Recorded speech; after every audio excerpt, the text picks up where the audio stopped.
Thanksgiving night. The family was laughing when the front door burst open. My grandfather, Harlan, walked in, his cane striking the floor 3 times. I only had time to look up before my stepmother Dahlia's hand cracked across my face. The sound echoed over the clatter of dropped forks.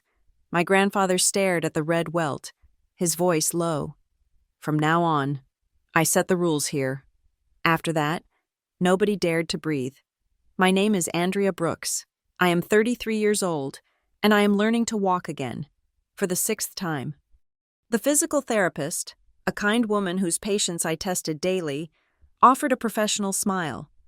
Just one more pass, Andrea. Left foot, then the crutch. Good.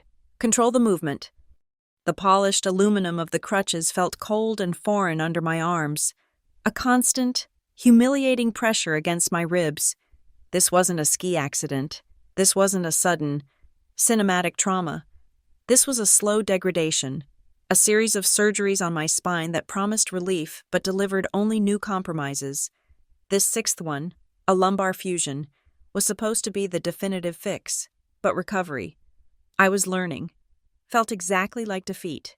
Each step was a negotiation between my will and a body that felt betrayed. I finished the pass and sank onto the padded bench, my muscles trembling with a fatigue that went bone deep.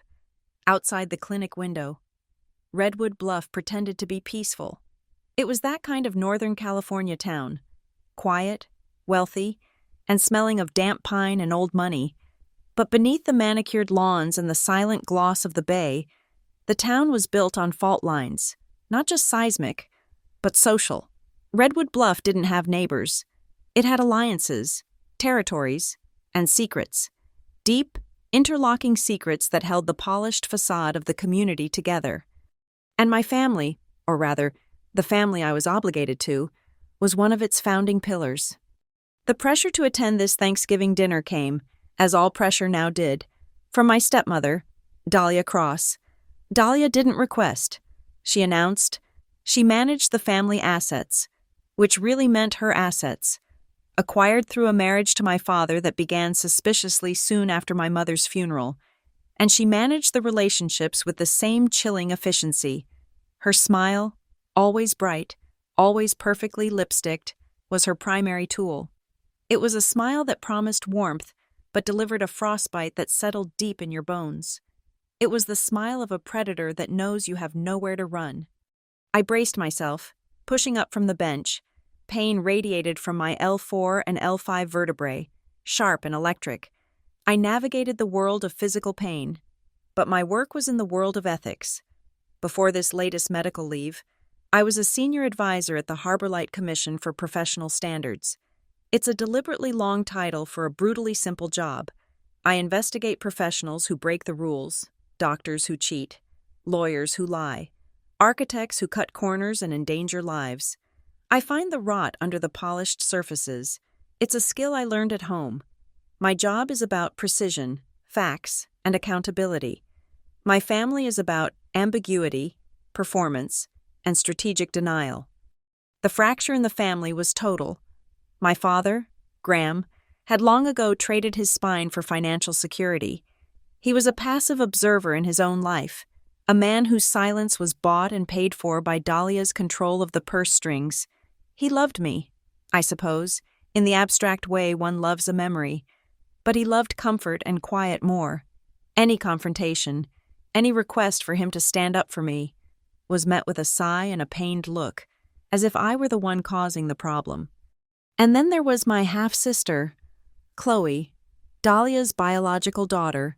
Chloe, 10 years younger than me, had perfected the art of adoration. She clung to Dahlia, echoing her opinions, laughing at her cruelest jokes, securing her place as the favored, perfect heir. I didn't fit. I was the relic of the first marriage, the broken piece that wouldn't stay hidden, the constant reminder that my father had a life before this one. Looming over us all, the one person Dahlia couldn't fully control, was the myth. Harlan Whitaker, my maternal grandfather. Harlan was a genuine, old-world billionaire, the kind who built a shipping and logistics empire from nothing and now lived as a virtual recluse. Dahlia hated him because he saw through her, and he was the only one whose wealth dwarfed her own. The family consensus, carefully curated and repeated by Dahlia, was that Harlan wouldn't be coming. "He hasn't attended a holiday in 5 years," she'd announced over the phone, her voice dripping with false sympathy. "He's practically a hermit. Andrea, don't get your hopes up." I hadn't. My grandfather was a ghost, a name invoked for leverage, not a person who actually appeared. They all said he wouldn't come, and for the first time, I actually believed them. My plan for the evening was simple. Survival. I would drive to the estate. I would manage the 3 stone steps to the porch, using the temporary aluminum ramp they'd finally installed after I'd asked 3 times. I would sit, I would eat as little as possible, and I would deflect. I would avoid conflict at all costs. My doctor's words echoed in my head. "Stress is your worst enemy. Andrea, avoid it if you want to heal." But the injustice was a low-grade fever, one that had been burning for nearly 20 years. It was the feeling of being erased. It was the knowledge that my mother's memory had been systematically wallpapered over by Dahlia's impeccable, sterile taste. It was the humiliation of being the designated problem, the broken one. I just had to endure it for 3, maybe 4 hours. The drive to Whitaker Hall, Dahlia insisted on calling it that, though my grandfather had always just called it the house on the bluff, was tense. The sky was a deep, bruised purple, and the road wound through dense forests of redwood that blocked the last of the light. Every bump in the asphalt, every minor pothole, sent a shockwave up my spine. I gripped the wheel, my knuckles white. I was wearing a simple cashmere knit dress, the only thing in my closet that didn't bind or pinch my incisions, but I felt as armored as a soldier going into battle. My crutches lay on the passenger seat, silent, mocking. When I pulled up the long gravel driveway, the house was ablaze with light. It wasn't a home, it was a statement. I made it inside. The entryway smelled of roasted turkey, simmering cranberries, an expensive perfume, Dahlia's signature scent, a heavy gardenia. The pitying looks started immediately. The cousins, the family friends, the local political figures, the sycophants Dahlia collected. They saw the crutches. They saw the careful, slow way I moved. They saw the slight tremor in my hands, a side effect of the muscle relaxers. Dahlia glided toward me, a vision in emerald silk that perfectly matched the envy in her eyes. "Andrea, darling, you made it." Her hug was air. She barely brushed my shoulders, as if I were contaminated. "We were all so worried you'd be too. Unwell." I forced the required smile, the muscles in my face stiff. "I'm fine. Dahlia, happy Thanksgiving." "Of course you are," she turned, raising her voice just enough for the cluster of guests by the massive limestone fireplace to hear. "Andrea is practically a professional patient at this point. Aren't you, dear? You have those doctors wrapped around your little finger." A few people tittered, that awful, nervous sound of people who know they're witnessing cruelty but are too cowardly to stop it. My father, holding a glass of scotch, looked pointedly at the ceiling, studying the architecture. The heat rose in my cheeks, a painful, burning blush. It was the word patient that did it. It wasn't just an insult. It was a classification. It was meant to reduce my career, my identity, my entire life, into a single, pathetic weakness she could exploit. I saw the looks, the pity, the slight, uncomfortable shifting. They pitied me, not because I was in pain, but because I was being humiliated and was too weak to fight back. "It's a long recovery," I managed to say, the words tasting like ash. "Yes, well," she said, already turning away, her dismissal absolute. "Try not to make it the main topic of conversation. It does bring the mood down so terribly." The dinner bell chimed.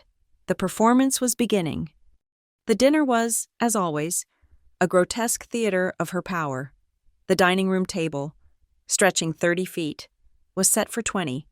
Heavy Belgian linens, polished silver, and crystal glasses that refracted the candlelight into 1,000 tiny rainbows. The floral centerpieces were so large, so aggressively autumnal, that you couldn't see the person opposite you. It wasn't a table for conversation. It was a barricade of opulence. Dahlia directed the seating with the precision of a general. Chloe was placed on one side of my father. Dahlia, of course, took the head. The important guests, the ones who could do her favors, were near the center. And me, I was placed at the absolute end of the table, the very last seat, shoved against the ornate sideboard. It was the traditional spot for the awkward cousin or the last-minute addition. From here, I was an island. I couldn't hear the main conversation. I was isolated, physically and socially. And I realized with a sudden, cold chill, my back was to the main dining room doors. I settled in, the wood of the antique chair hard against my spine. I watched the back of Dahlia's head as she laughed, a bright, false sound that didn't reach her eyes. I stared at the polished silver, focusing on the distorted reflection of my own face, trying to breathe, trying to make myself small. I didn't know that my position, the seat of the forgotten, was actually the front row. I didn't know that the myth was about to become a man.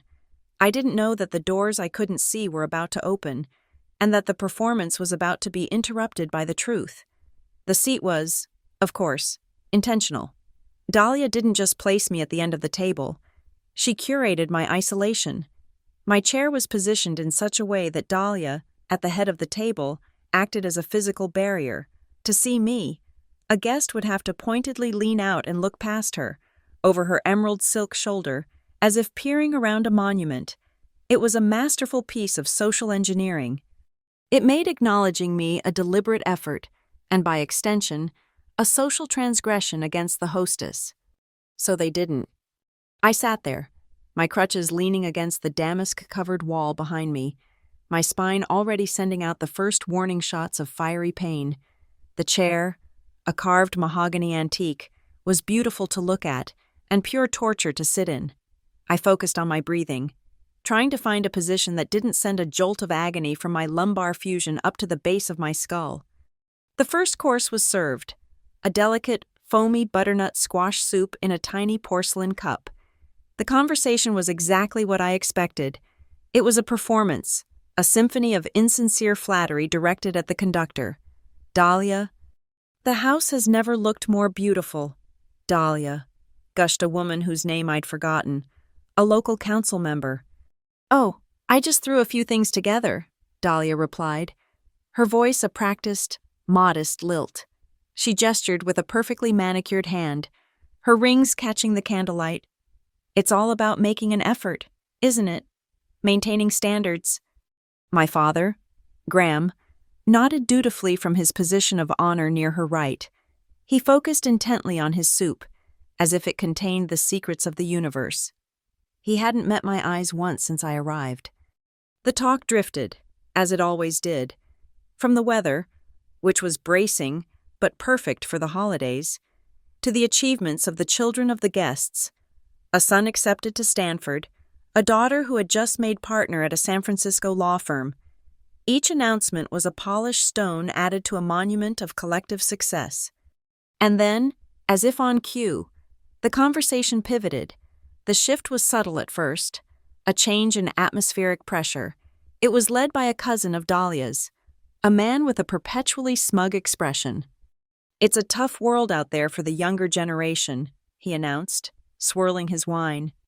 No drive, no resilience. They expect everything to be handed to them. A 25-year-old in my office complained of burnout. Can you imagine? Laughter, sophisticated and cruel, rippled down the table. It's this modern obsession with wellness, another guest chimed in, looking vaguely in my direction. Everyone has a syndrome. Everyone is recovering from something. In my day, we called it life, and we just got on with it.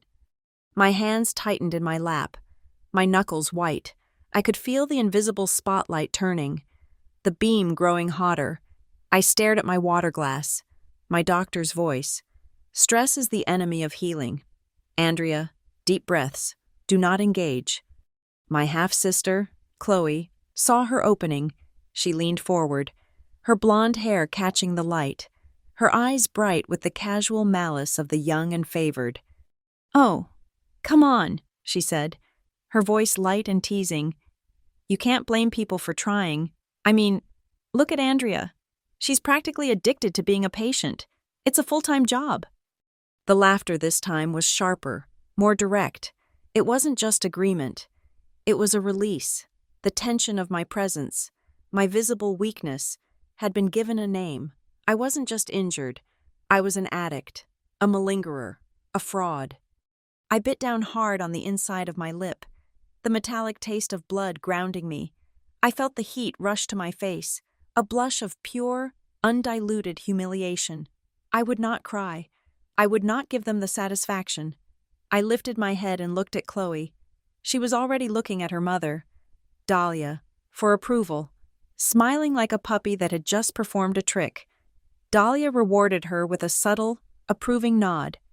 My father, I saw from my peripheral vision, had lifted his wineglass and was staring into it. He was a statue, a monument to inaction. His silence was his answer. It was his allegiance, stated as clearly as an oath. He was not on my side. He was on the side of peace, and Dahlia was the sole arbiter of that peace. The soup cups were cleared. The turkey was presented, a golden brown monstrosity that earned another round of applause for the hostess, and with the main course, Dahlia stood up. She raised her crystal goblet. The room fell silent. "I just want to take a moment," she began, her smile wide and radiant, a beacon of false warmth. "To look around this table, at my family," she paused, letting the word land. "In times like these, unity is everything, sticking together, supporting one another, even when it's difficult." Her eyes, cold and blue, swept the table and landed, for a fraction of a second, on me. "We are so blessed to have this strength, this bond. We don't complain. We don't make excuses. We move forward, together. So I want to make a toast." She raised her glass higher, "to the unity of this family and to our resilience, despite the occasional complainer who seems to enjoy misery." The table erupted. "Here, here, to Dahlia, to the family." They all drank, everyone except me. My glass remained on the table. The laughter was loud, but it felt distant, as if I were underwater. My father drank. He drank deeply, then set his glass down and finally, his eyes flickered to mine. There was no apology in them, only a profound, bottomless exhaustion. He looked away, turning to the guest on his other side, and began a sentence about the stock market. The wall of sound, of chatter and clinking silver, resumed. I felt completely, utterly alone. The pain in my back was no longer a warning. It was a full-on assault, a white-hot poker demanding my attention. I shifted in the chair, a tiny, involuntary movement, trying to ease the pressure. As I moved, my hand, which was trembling slightly, brushed against my butter knife. It skittered off the edge of my bread plate and fell to the hardwood floor with a quiet, metallic clatter. It was nothing, a dropped knife. I leaned forward, my breath catching as the movement pulled at my incisions. I reached down, my fingers straining toward the floor, my face contorted in a grimace of pain. The crutches were too far away to help. I was stuck, half bent, exposed. And Dahlia, who missed nothing, struck. Her voice cut through the entire dining room, silencing the conversation as if she had flipped a switch. "Andrea, stop it." Her tone wasn't just sharp, it was venomous. It was pure, unadulterated disgust. I froze, my hand hovering inches from the floor. I looked up. 20 faces were staring at me. "Do not," Dahlia hissed, leaning forward. "Play the pity card at my table. We are trying to have a pleasant evening, and you are making a spectacle of yourself. A servant will get it. Straighten up." A servant. Spectacle. My table. The words hung in the air, heavy and toxic. The humiliation was a physical thing. It was a wave of nausea, a sudden coldness in my chest. This was the moment. This was the breaking point. The 20 years of insults, of being marginalized, of being called a liar about my pain, of being erased, all coalesced into a single, dense point of pressure. The doctor's warning about stress vanished. The professional objectivity I prided myself on dissolved. All that was left was the bone-deep truth. Slowly, painfully, I pulled myself upright in the chair. I didn't wince. Though every fiber of my being was screaming, I looked the length of the table, past the ridiculous floral arrangement, past the flickering candles, and met Dahlia's furious, triumphant gaze. I let the silence stretch. I let every guest feel the weight of what she had just said. I let my father feel the weight of what he had not. When I spoke, my voice was not loud. It was not shaking. It was perfectly calm, perfectly clear, and it sliced through the expensive air of that dining room like a scalpel. Your table? Dahlia's smile faltered, a tiny, almost imperceptible twitch. I continued, my gaze level. I thought this was my grandfather's house. The silence that followed was absolute. It was not a polite pause. It was a catastrophic failure of the atmosphere. The laughter was gone. The clinking of forks stopped. Someone, a few seats down, set their wine glass down so hard it rang like a bell. Dahlia's face, which a moment before had been flushed with victory, went pale. The mask didn't just crack. It shattered. Beneath it was a rage so potent it was almost visible. She had been corrected. She had been challenged, not on emotion, not on feeling, but on a cold, hard fact: ownership.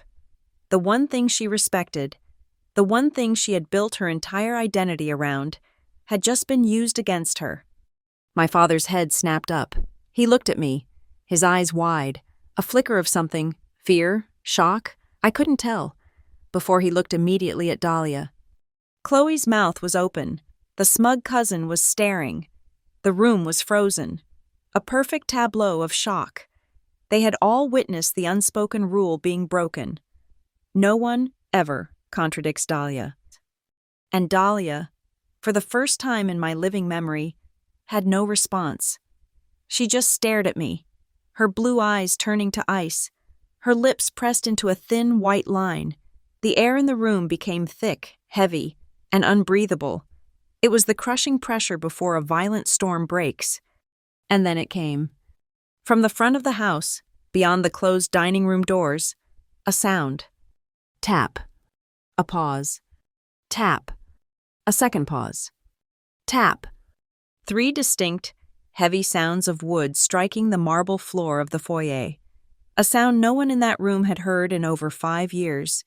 The sound of a cane. The heavy oak doors at the far end of the room, the ones at my back, did not just open. They were thrown open, crashing back against the walls with a sound that shook the crystal on the table. It was not a draft. It was an arrival. Every head in the room, which had been turned toward me in a circle of judgment, snapped as one to the doorway. I saw 20 distinct expressions of shock. The smug cousin's mouth fell open, mid-laugh. Chloe's face went white. My father looked as though he'd been struck himself, his eyes wide with a terror that went beyond anything Dahlia could inspire. I turned. The movement was agony, my spine, a column of fused, protesting bone and metal, screamed. I gripped the arm of the chair, my knuckles cracking, and twisted my torso, my breath hissing through my teeth. The pain was blinding, but I had to see. He was framed in the doorway, a silhouette against the bright light of the foyer. He was not a myth.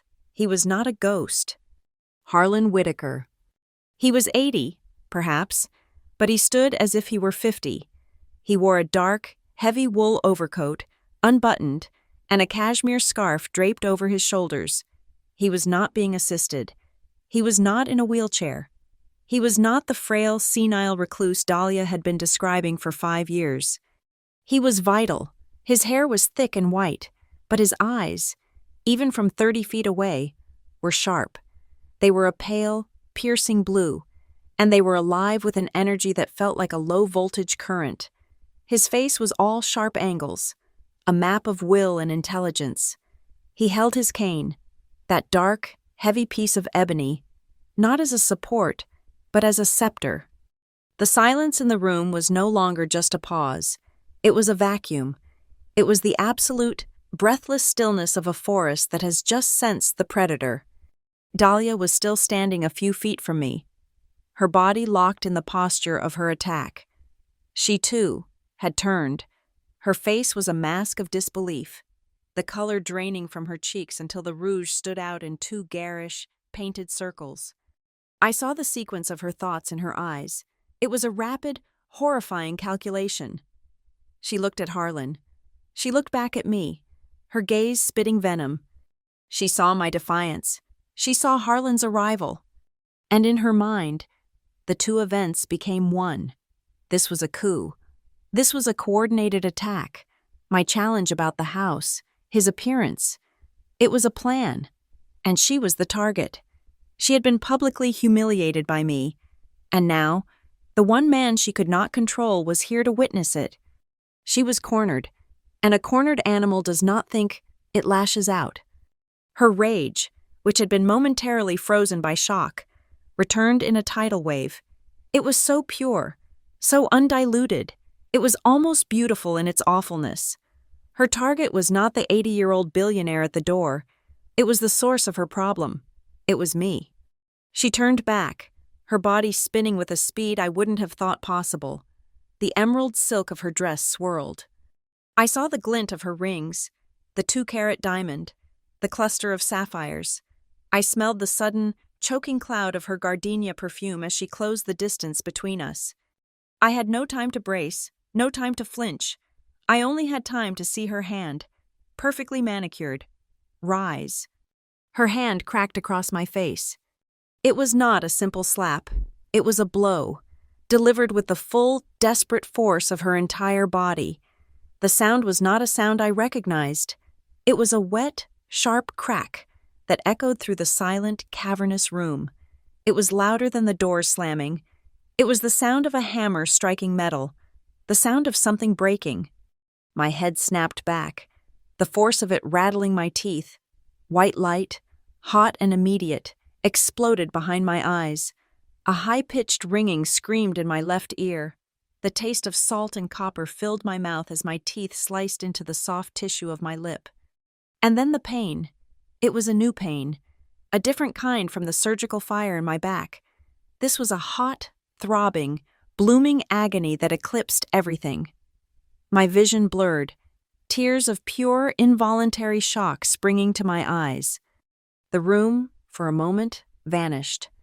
When it swam back into focus, the silence was even deeper, but it was a different quality of silence. It was the silence of horror. Someone gasped, a high, thin sound. It might have been Chloe. A knife and fork, dropped by the councilwoman, crashed onto a porcelain plate, a clatter that sounded like a car wreck. I slowly turned my head. My cheek was on fire, a massive, pulsing welt that I could already feel swelling. I looked past Dahlia, who stood frozen, her hand still tingling in the air, her chest heaving, her eyes wide with the sudden, sick realization of what she had just done. I looked at my father. He was a statue.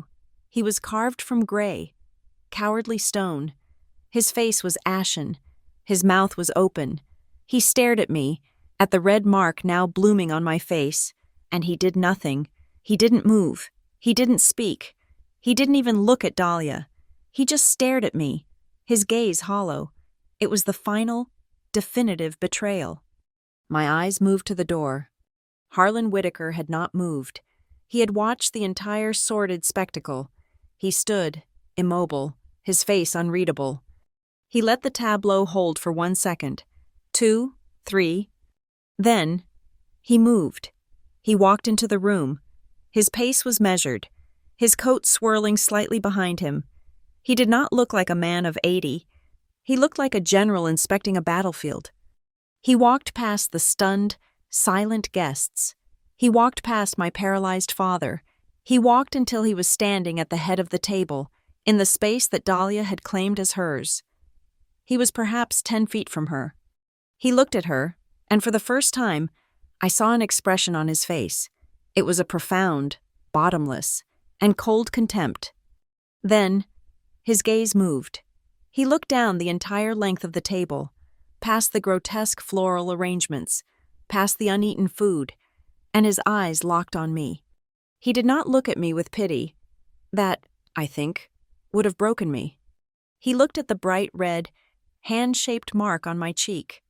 He observed it, catalogued it. His eyes were the eyes of a professional, the eyes I used at the commission. He was gathering data. His gaze then swept the room, a slow, cold assessment of every single person. He looked at my father, and his eyes lingered, turning hard as granite. He looked at Chloe, who shrank back in her chair, all her youthful malice gone, replaced by simple fear. He looked at the smug cousin, who was now staring at his plate as if it were the most interesting thing in the world. He pinned them all, one by one. Their gazes dropped. The silence was a thick, heavy blanket, suffocating us. Harlan raised his cane. It was not a gesture of support. It was a gesture of judgment. He lifted it 6 inches off the floor and brought the heavy silver-capped end down onto the antique hardwood. Crack. The sound was a gunshot. My father physically jumped. The councilwoman gave a little scream. Harlan Whitaker spoke. His voice was not a shout. It was a low, resonant baritone, a voice that carried the weight of a century. It needed no amplification. It filled every corner of the room. From now on, I set the rules here. It was a statement of fact, the changing of a regime. No one dared to breathe. The only sound was the high-pitched ringing in my ear. Harlan turned his head, just slightly, toward the open doorway. He did not raise his voice. "Gentlemen." 2 men stepped out of the shadows. I hadn't even seen them. They were not bodyguards. They were younger, dressed in identical, severe dark suits. They looked like lawyers, or perhaps morticians. They moved with a silent, terrifying efficiency. The taller one was carrying a thick, dark brown leather briefcase. It was old, worn at the corners, and secured with 2 heavy brass clasps. It looked impossibly heavy. It looked like it contained the weight of all our sins. The 2 men walked to the head of the table. They placed the briefcase on the table in front of his spot. The taller man undid the clasps. Click. Click. The tiny sounds were like explosions in the dead air. They did not open the briefcase. They simply unlatched it. Then they stepped back. Flanking the doorway, they were sentinels. The doors were now guarded. Dahlia finally found her voice. The transformation was the most sickening thing I had ever seen. The wild, animalistic rage vanished. The panic was plastered over. The hostess, the performer, climbed back into the driver's seat. It was a grotesque parody of her former self. She forced a laugh, a high, brittle sound that splintered in the air. "Harlan," she breathed, the name thick on her tongue. She took a step toward him, her hands clasped. A terrible, trembling smile plastered on her face. "Harlan, what a surprise.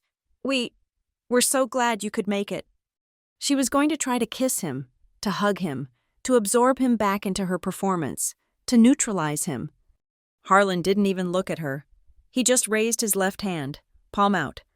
She froze mid-step, the gesture checking her as effectively as a physical wall. He looked down the table, his pale blue eyes finding mine. I was still cradling my burning cheek. We just looked at each other. A strange, cold understanding passed between us. Then, he turned his head and looked at the woman who was still frozen, her smile decaying on her face.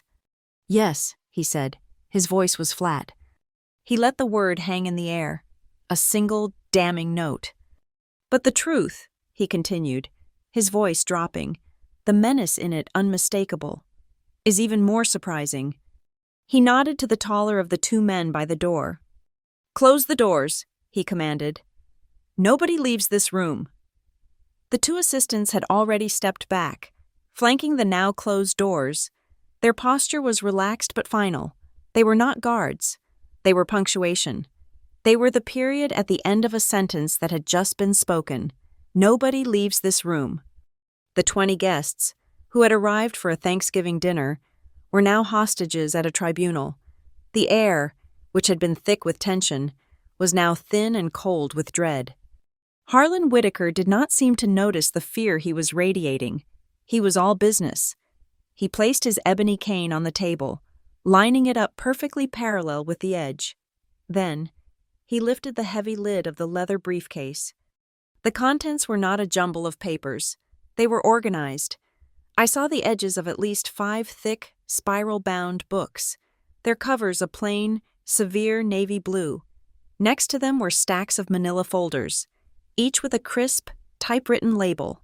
It was the end-of-year report for an empire, or an indictment. My grandfather, my myth, my ghost, was an auditor. He reached in and removed the top-bound book. It was at least 200 pages thick. He placed it on the table in front of him with a soft, definitive thud. "It began," he said, his voice quiet, conversational, as if he were discussing a change in the weather. "6 months ago, I received a package, no return address, anonymous." He looked up, his pale blue eyes scanning the terrified faces. "I am not, as a rule, a fan of anonymous tips. They are generally the refuge of the coward, or the poison of the malicious." He paused, letting the implication settle. He looked at Dahlia, who was still standing, her body rigid, her face a mask of waxy, trembling outrage. "But this one," Harlan continued, "was different. It was precise. It contained specific account numbers, dates, and transfer logs. It alleged a systematic and deliberate campaign to embezzle funds from the Whitaker Family Trust." A collective, soft gasp rippled down the table. My father made a small, strangled sound, like a man rippled down the table. "The allegation was, of course, aimed at the trust's primary fiduciary," Harlan said, his voice flat. Dahlia's breath came in a sharp hiss. This is slander. It's lies. From who? From her?" She pointed a shaking finger at me, down the length of the table. Harlan ignored her. He was not speaking to her. He was addressing the room as a jury. "As I said, I do not act on anonymous tips alone. So, I hired a firm." He opened the navy blue report. "A forensic auditing and private investigations firm from Chicago. They were given a simple, broad directive. An independent financial review of all family assets. They were told to be thorough, silent, and to report only to me." He looked at Dahlia. "For 6 months, they have been very, very thorough." He lifted a second document from the briefcase. It was not a bound report. It was a single file, perhaps 20 pages, stapled in the top left corner. He didn't set it down. He just held it. "The anonymous tip," he said, "was just the starting point. It gave my team a map." He tapped the folder. "It even included copies of internal memos and account statements. Curiously, some of them were certified." He slid the folder across the polished wood. It glided past the turkey, past the elaborate centerpiece, and stopped just short of the smug cousin, who recoiled as if it were a snake. My heart was beating in my throat. The ringing in my ear had subsided, replaced by a dull, throbbing ache from my cheek, which felt huge and hot. I could see the cover sheet from where I sat, and my blood went cold. It was not a sensation. It was a physical event, a sudden, icy plunge, as if my veins had been filled with slush. On the bottom right corner of the cover sheet, embossed and official, was a seal, a blue circle, a balanced scale, and the words, "Harbor Light Commission for Professional Standards." My seal? My mind raced, tumbling over itself. I couldn't breathe. It was impossible. Our records are sealed. They are beyond confidential. I investigate professional misconduct, doctors, lawyers, architects. I don't investigate family. I never would. To do so would be the end of my career, a violation of every ethic I held. A source from my own office? A leak? Or was I being framed? Had Dahlia somehow... I looked up, my eyes wide, meeting my grandfather's gaze. He was watching me, He saw the recognition. He saw the professional shock register on my face, eclipsing the personal pain. He saw me stop being the victim and start being the investigator. "Yes, Andrea," he said, his voice soft, almost sympathetic. "Your place of work." It seems the anonymous source felt the documents needed a veneer of professional credibility, a clever, if legally dubious, touch. "I'm sure your compliance department would be fascinated." He was telling me something. He was telling me that he knew I wasn't involved. He was telling me that this was a move by a third party. He was clearing me, in front of everyone, even as he implicated the room. He returned his attention to the blue report.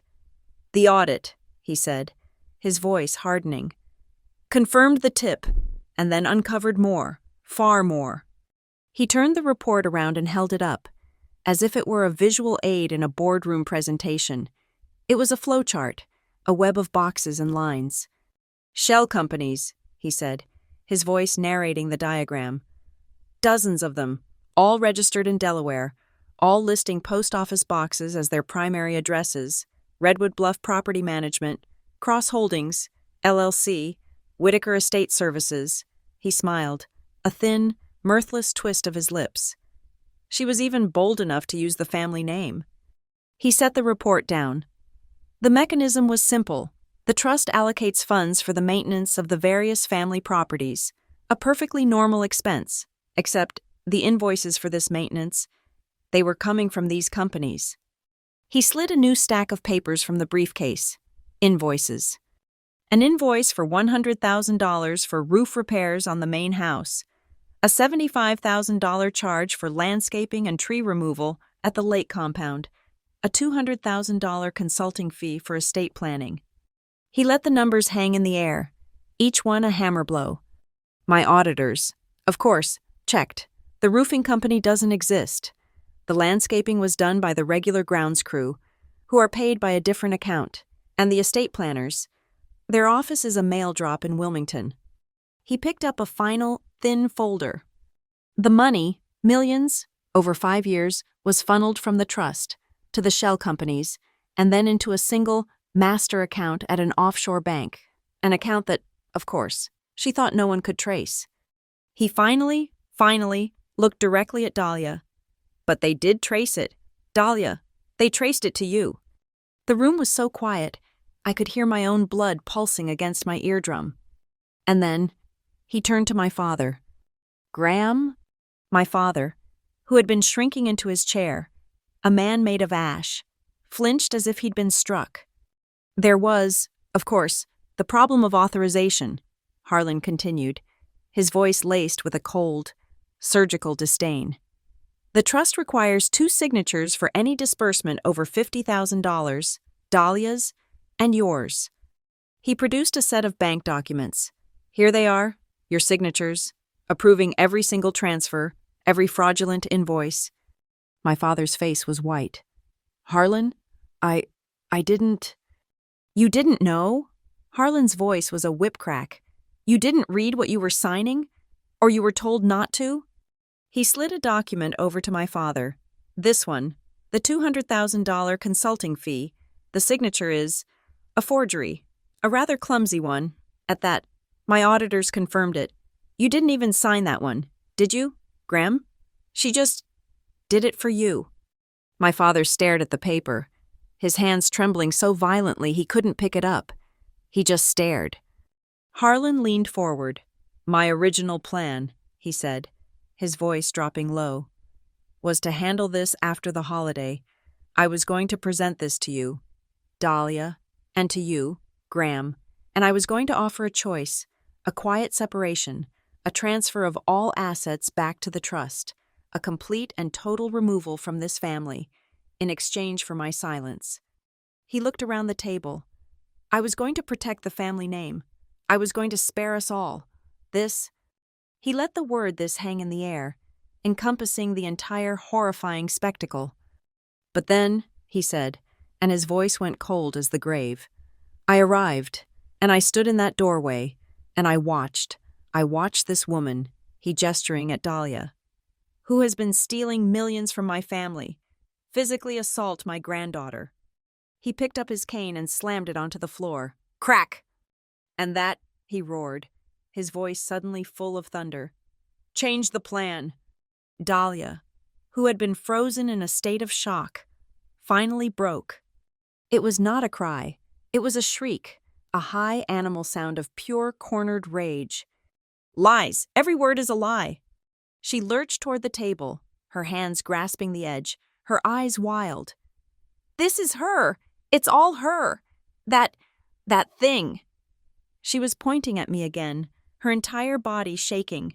You believe this? You believe this broken, jealous, manipulative little snake? She has been poisoning you. She has been poisoning everyone against me since the day I married her pathetic father. She was screaming now, spittle flying from her lips. She's a failure, a professional patient, just like I said. She hates me because I'm strong. She hates me because I have what she wants. She's jealous. This is a conspiracy, a sick, twisted, stepchild's fantasy. She made all this up. The vitriol was stunning. It was so pure, so potent. It left no room for any other emotion. The guests were leaning away from her, as if from a fire. I said nothing. I didn't have to. The throb in my cheek was my testament. The Harbor Light Commission seal was my alibi. The nausea in my stomach was my verdict. I just sat at the end of the table, the pariah, the broken one, and I looked at my grandfather.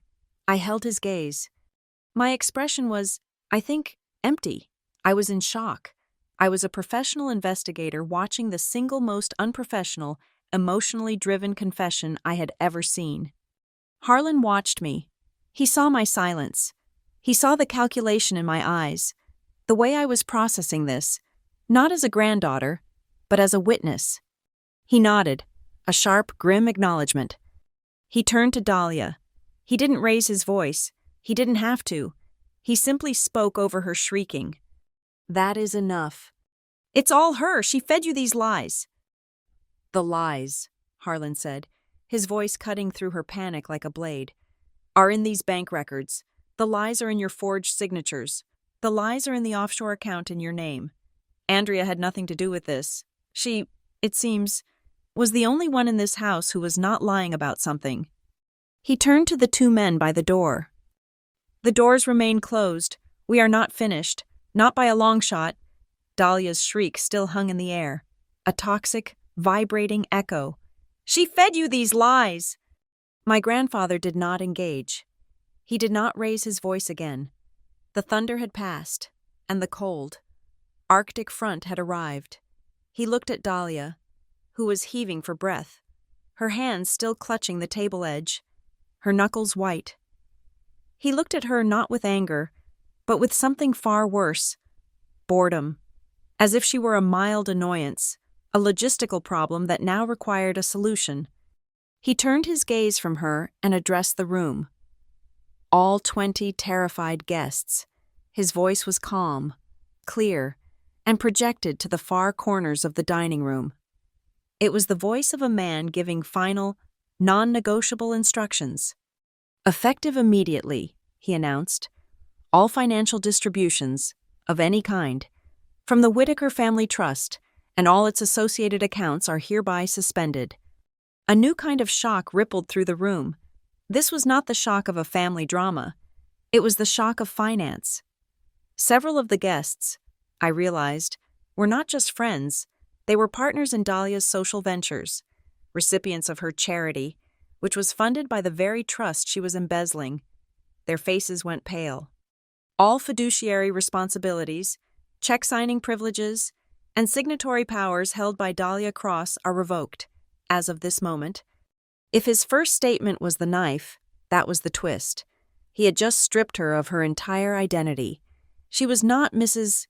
Graham Brooks. She was not a Whitaker. She was, in the world that mattered to her, the primary fiduciary. It was her title, her weapon, her shield. And he had just evaporated it with a sentence. An independent trustee, Harlan continued, will be appointed by my attorneys by 9 o'clock tomorrow morning. They will take full and complete control of all assets, pending a complete forensic investigation and civil or criminal proceedings.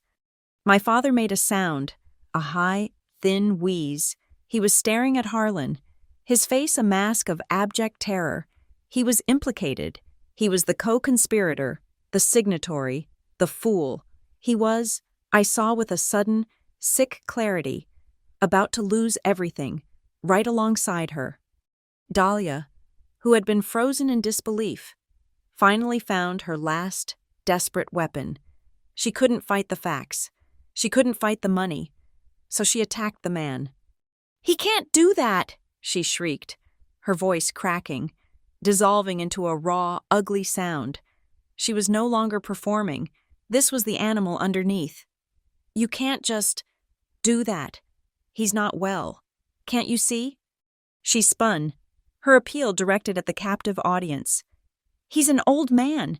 He's been a recluse for 5 years. He's not competent. He's senile." She pointed a shaking finger at my grandfather. "This is elder abuse. He's clearly been manipulated. He's not in his right mind." The accusation was vile, and it was her only play. To declare him mentally unfit, to invalidate the entire proceeding. The guests looked at each other, their fear now mixed with a greedy, terrible curiosity. Could she? Could this work? I felt the answer in my own body. It was a surge, not of anger, but of pure, cold clarity. The clarity I felt at the commission when a corrupt lawyer tried to table a motion on a technicality. The lie was so profound, so offensive to the truth that was sitting in plain, navy blue-bound reports on the table, that I could not remain seated. I moved. Pain, white-hot and immediate, shot up my spine. My body screamed in protest. I gripped the arms of the mahogany chair, my muscles trembling. This was the part of the evening I had dreaded. The simple act of standing. I fumbled for the crutches, knocking one to the floor with a clatter that was obscenely loud in the quiet room. I didn't care. I leaned on the one I still had, gritting my teeth, and pushed myself up, my leg, my back, my entire nervous system on fire. I was standing, unsteady, in agony, but I was on my feet. Every eye was on me. Dahlia stopped mid-rant, her mouth open. My father looked at me, his eyes pleading. "No, Andrea, sit down. Don't make it worse." I leaned my weight onto the single crutch. The hot, throbbing welt on my cheek felt as if it were glowing, a beacon of my humiliation. I looked at Dahlia. I looked at the woman who had spent 2 decades calling me weak, sick, and broken. When I spoke, my voice was low, and it was rough with pain, but it was clear. "He is," I said, my voice shaking just a little from the physical effort, "more competent than anyone else in this room." It was a simple statement of fact. It was an endorsement of his mind. And it was a condemnation of everyone else's character. It was the truth. Dahlia looked as though I had struck her. My grandfather, who had been watching her tirade with that same terrifying calm, turned his head. His pale blue eyes met mine. He had not looked at me with pity. He had not looked at me with anger. But now I saw something new. Respect. It was a cold, hard, professional respect. The kind I lived for in my career and had never once received in this house. He took a step toward me, moving from the head of the table. He was at my side. I flinched, an involuntary reflex born of 20 years of expecting a blow. His hand, large and warm and weathered, landed on my shoulder. It was not a pat. It was not a comforting squeeze. It was a placement, a claiming. It was a heavy, grounding weight that said, clear as any words, "She is mine. She is under my protection. Touch her again, and you will see what I am capable of." The warmth of his hand seemed to seep through the cashmere of my dress, a shock to my system. It was the first kind, protective touch I had received from a family member in that house since my mother died. "Sit, Andrea," he said, his voice quiet. "For me alone. You've made your point." His hand gently, but firmly, guided me back down. I sank into the chair, the agony in my back receding to its normal roar, my entire body trembling with adrenaline and relief. He had allied himself with me, Publicly, the power in the room had not just shifted, it had consolidated. Harlan Whitaker did not return to the head of the table. He remained standing, a silent, powerful sentinel, right by my side. His hand remained on my shoulder. He was, quite literally, standing with me. I looked across the table. My father, Graham, was no longer a statue. He was a man dissolving.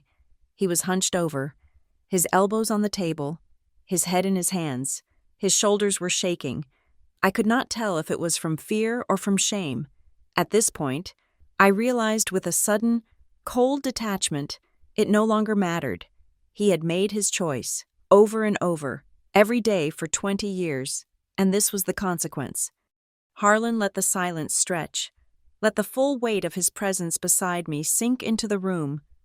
He let the guests study the new political map of the family, the king and the outcast, now united.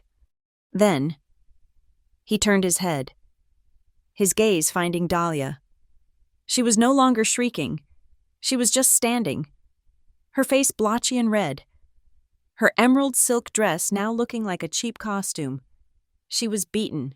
She knew it. Everyone knew it. "Dahlia," he said. His voice was quiet again. She flinched. "The financial matters," he said, "are for the lawyers. They are, in the grand scheme of things, just money. They are replaceable." He paused, and his hand on my shoulder tightened, just slightly, a warning, a preparation. "But this," he said, and his voice was now so cold it burned, "is not—" He did not need to gesture. He did not need to point. Everyone knew he was talking about the assault. He was talking about the bright, crimson handprint that was, even now, pulsing on my face. "You will apologize," he said. It was not a request. It was an order. Dahlia's head snapped up. This was a new humiliation. To be stripped of her money was one thing. To be forced to bend the knee, in front of them, in front of me, was another. I could see the last flicker of her defiant, narcissistic rage. She began, her voice a reedy, thin sound. I don't know what. "You will apologize to Andrea." Harlan spoke each word like a nail being driven into a coffin. "For striking her." There was no escape. The doors were closed. The sentinels were at the door.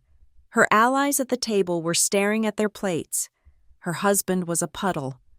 Dahlia turned her venomous gaze on me. It was the most hate I have ever had directed at me in my life. It was pure, undiluted, and it was the look of a predator that had just had its kill stolen. She drew a breath, a high, shuddering, theatrical sound. She was, to the very end, a performer. "Fine," she spat. "I'm sorry. I'm sorry if I upset you." The apology was a joke, a farce. It was a new insult, wrapped in the pretense of compliance. "Sorry if I upset you." The classic non-apology. It placed the blame on me, on my reaction to her violence, not on the violence itself. I was too tired to even react. I just stared at her, my face throbbing. But my grandfather, still standing beside me, did not even let the silence settle. His hand was still on my shoulder. His reply was immediate. It was short, it was flat, and it was the end of her. "No if," he said. "You did?" Dahlia's face crumpled. That was it. That was the last blow. The final, verbal execution. He had dismissed her, her words, her manipulation, her entire existence. "No, if you did, a fact." She said nothing. She had nothing left to say. She stood there, a ruined woman in an emerald dress, and for the first time, she just shut up. The room was plunged into an impossible, absolute silence. No one was eating, no one was drinking, no one was breathing. The guests were frozen, trapped in their chairs, witnesses to a complete and total dismantling of a human being. And in that vast, empty silence, I heard it. From the corner of the room, on the marble mantelpiece above the fireplace, stood a massive, 19th century grandfather clock. It had not been wound in years. Dahlia hated the sound. she'd said. But my grandfather, it seemed, had wound it. Talk. The sound was a cannon shot. Tick. It was the sound of a judge's gavel. Talk. It was the only sound in the world, the heavy, measured, relentless pendulum, swinging back and forth, the sound of time, the sound of consequences, the sound of a new law. It was the sound of justice, finally, starting its count. The sound of the clock was the only thing alive in the room. Tick, tock, a heavy, mechanical heartbeat that measured out the end of Dahlia's reign and the beginning of this. My grandfather's hand was still on my shoulder, a heavy, warm weight that anchored me to the chair. His presence was a shield, a physical barrier against the room. Dahlia was still standing, a grotesque statue of ruin. Her face was a ruin of makeup and rage. My father was still a formless, weeping shape, his head in his hands. The guests were captives, their uneaten Thanksgiving dinners growing cold before them, their faces a mixture of terror and a kind of sick, rapt attention. Harlan did not move. He did not take his hand from my shoulder. He simply used his other hand to reach, once more, into the depths of the leather briefcase, the navy blue audit reports, the stacks of forged invoices, the offshore bank records. They all sat on the table like a funeral pyre, but he was reaching for something else. What he pulled out was not a financial document. It was not an indictment. It was an envelope. It was a simple, cream-colored envelope, aged to the color of old ivory. It was thin. It had no stamps, no address. It had a single name on the front, written in a graceful, looping script I had not seen in 21 years. Harlan. No, I whispered. The sound was so small. I wasn't even sure I'd made it. My heart, which had been pounding with adrenaline and shock, stopped. It just ceased to beat. I couldn't breathe. My vision, which had been blurred with pain and tears, sharpened into a focus so intense it hurt. It was my mother's handwriting. I had not seen it since I was 12 years old. I had not seen it since before she got sick, before her handwriting, too, had become a victim of the illness that took her. This was her, in her prime, strong, confident, elegant. My grandfather held the envelope, his gaze on it. For a moment, his face softened. The iron-willed general, the corporate titan, the auditor. He was gone. In his place was a man looking at the last words of his daughter. Dahlia's arrival in this family, Harlan said, his voice quiet, but it carried in the dead room, was a subject of concern for my daughter. My father's weeping choked off into a strangled gasp. He looked up, his face streaked, his eyes wide with a new, dawning horror. Elizabeth was not a fool, Harlan continued, his voice hardening again. She saw the ambition, she saw the hunger, she saw what kind of woman her husband had allowed into her house, near her child. Dahlia made a sound, a faint, protesting whine. Lies. Be silent, Harlan commanded, not even looking at her. His focus was on the envelope. My daughter wrote this to me, a month before she died. She gave it to me and said, "Read this only if you must. Read this only if you believe you have lost her." He looked at me. I believe she meant you, Andrea. My world was tilting, the financial crimes, the embezzlement. It was all a harsh, black and white print. This was a watercolor, faded and bleeding and infinitely more painful. He opened the unsealed flap of the envelope and pulled out a single, folded piece of matching stationery. He did not read the whole letter. He did not need to. He had, I was sure, memorized it. He quoted, "Father," he read, his voice holding the memory of her. "I am not afraid of dying. I am afraid of what I leave behind. I am afraid for Andrea, not for her finances. Graham will, I suppose, handle that. I am afraid for her spirit. I am afraid of this woman's ambition. I am afraid she will try to erase me. I am afraid my daughter will be cut off from her heritage. Not the heritage of money, but the heritage of character. the heritage of truth. A single, hot tear, the one I had refused to shed for myself, escaped my eye. It fell onto my hand. I stared at it. The heritage of truth. "She saw it," Harlan said, his voice rough. 21 years ago. She saw this very night." He folded the letter. He did not put it back in the envelope. He held it out to me. My hand was shaking, the one that was not clenched in my lap. I reached out, my fingers trembling, and took the paper. It was my mother's. It was real. It was a lifeline to a past that Dahlia had tried to burn. I clutched it. Dahlia was just staring, her face now empty.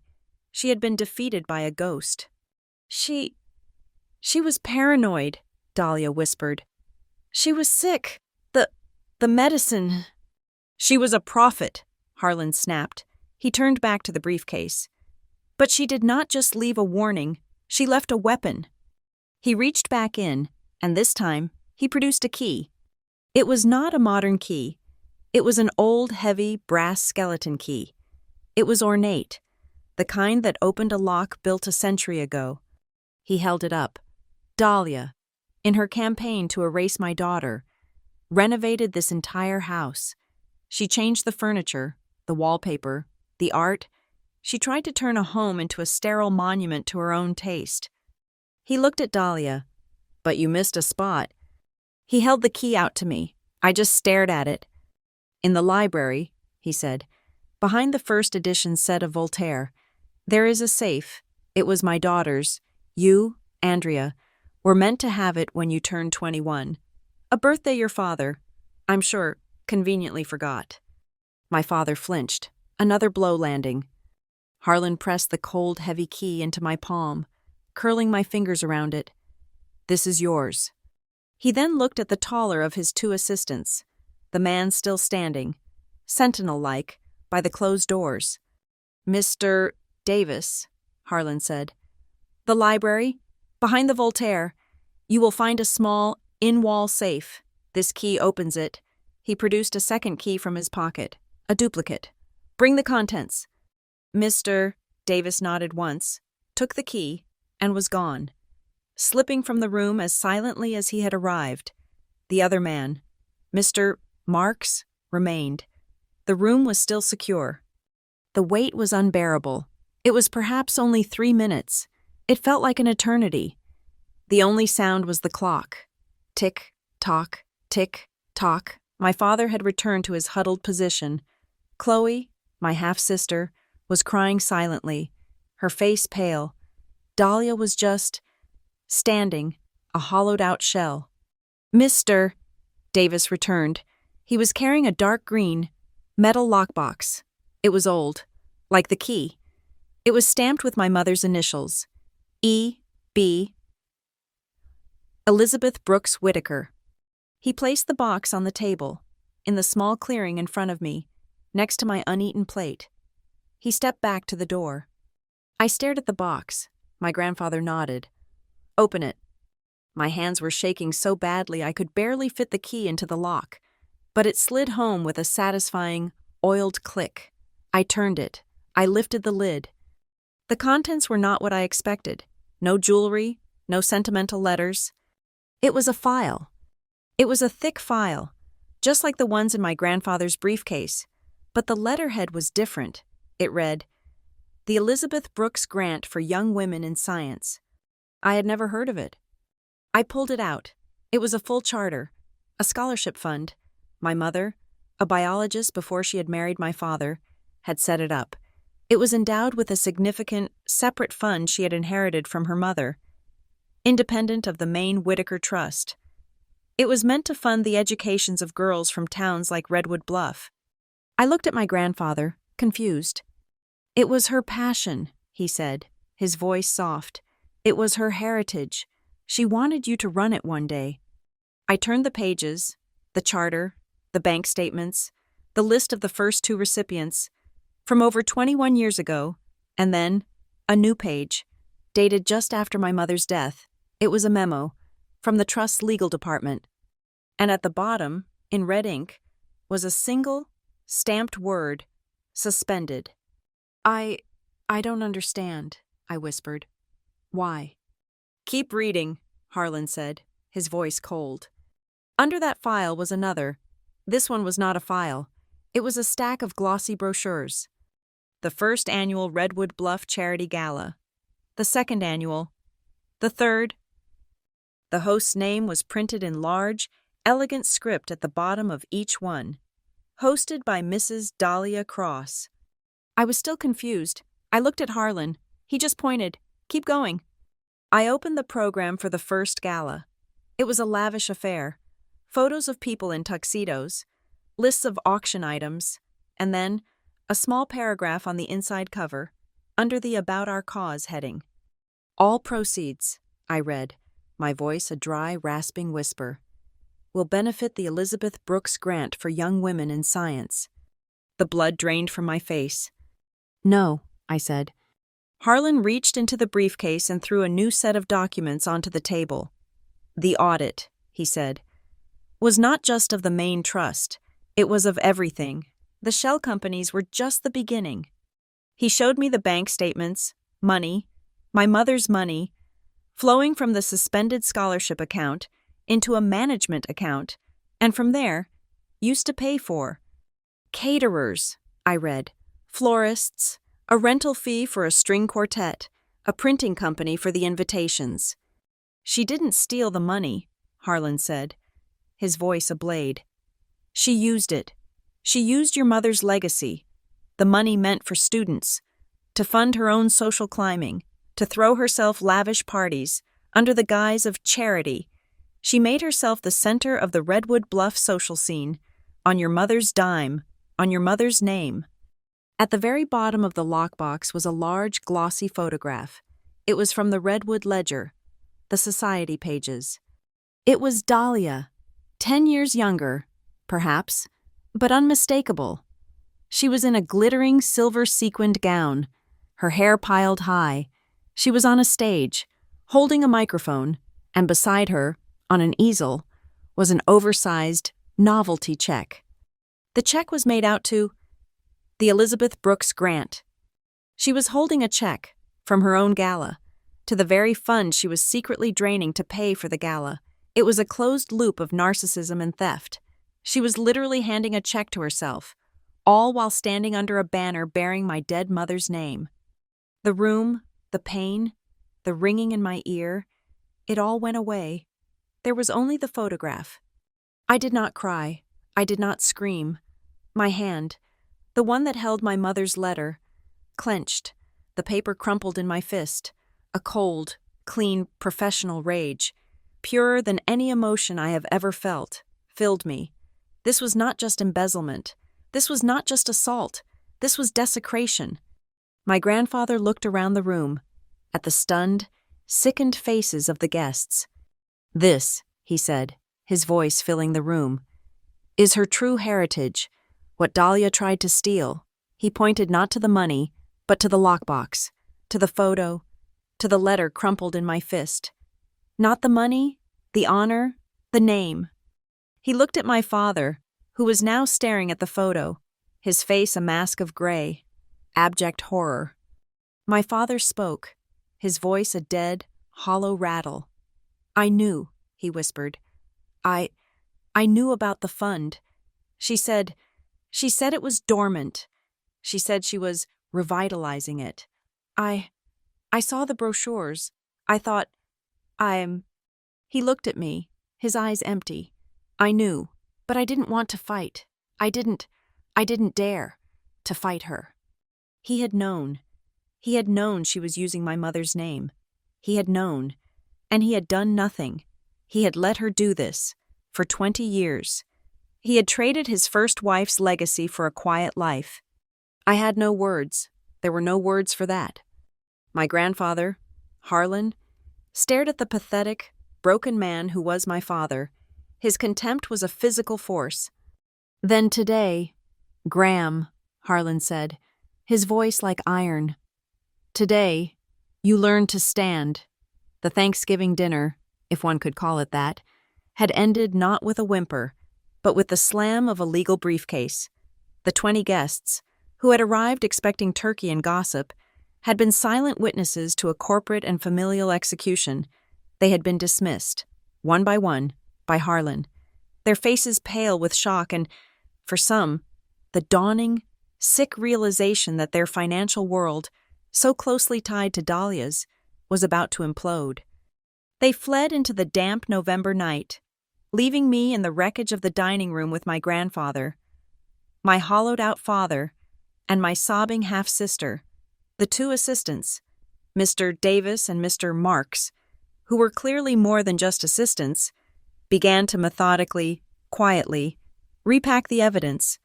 My head was spinning, the pain in my cheek a dull, throbbing bass note against the high, sharp ringing of my professional ethics.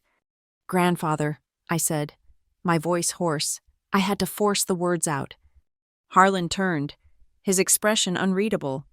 He had, in the span of an hour, become the absolute center of my gravity.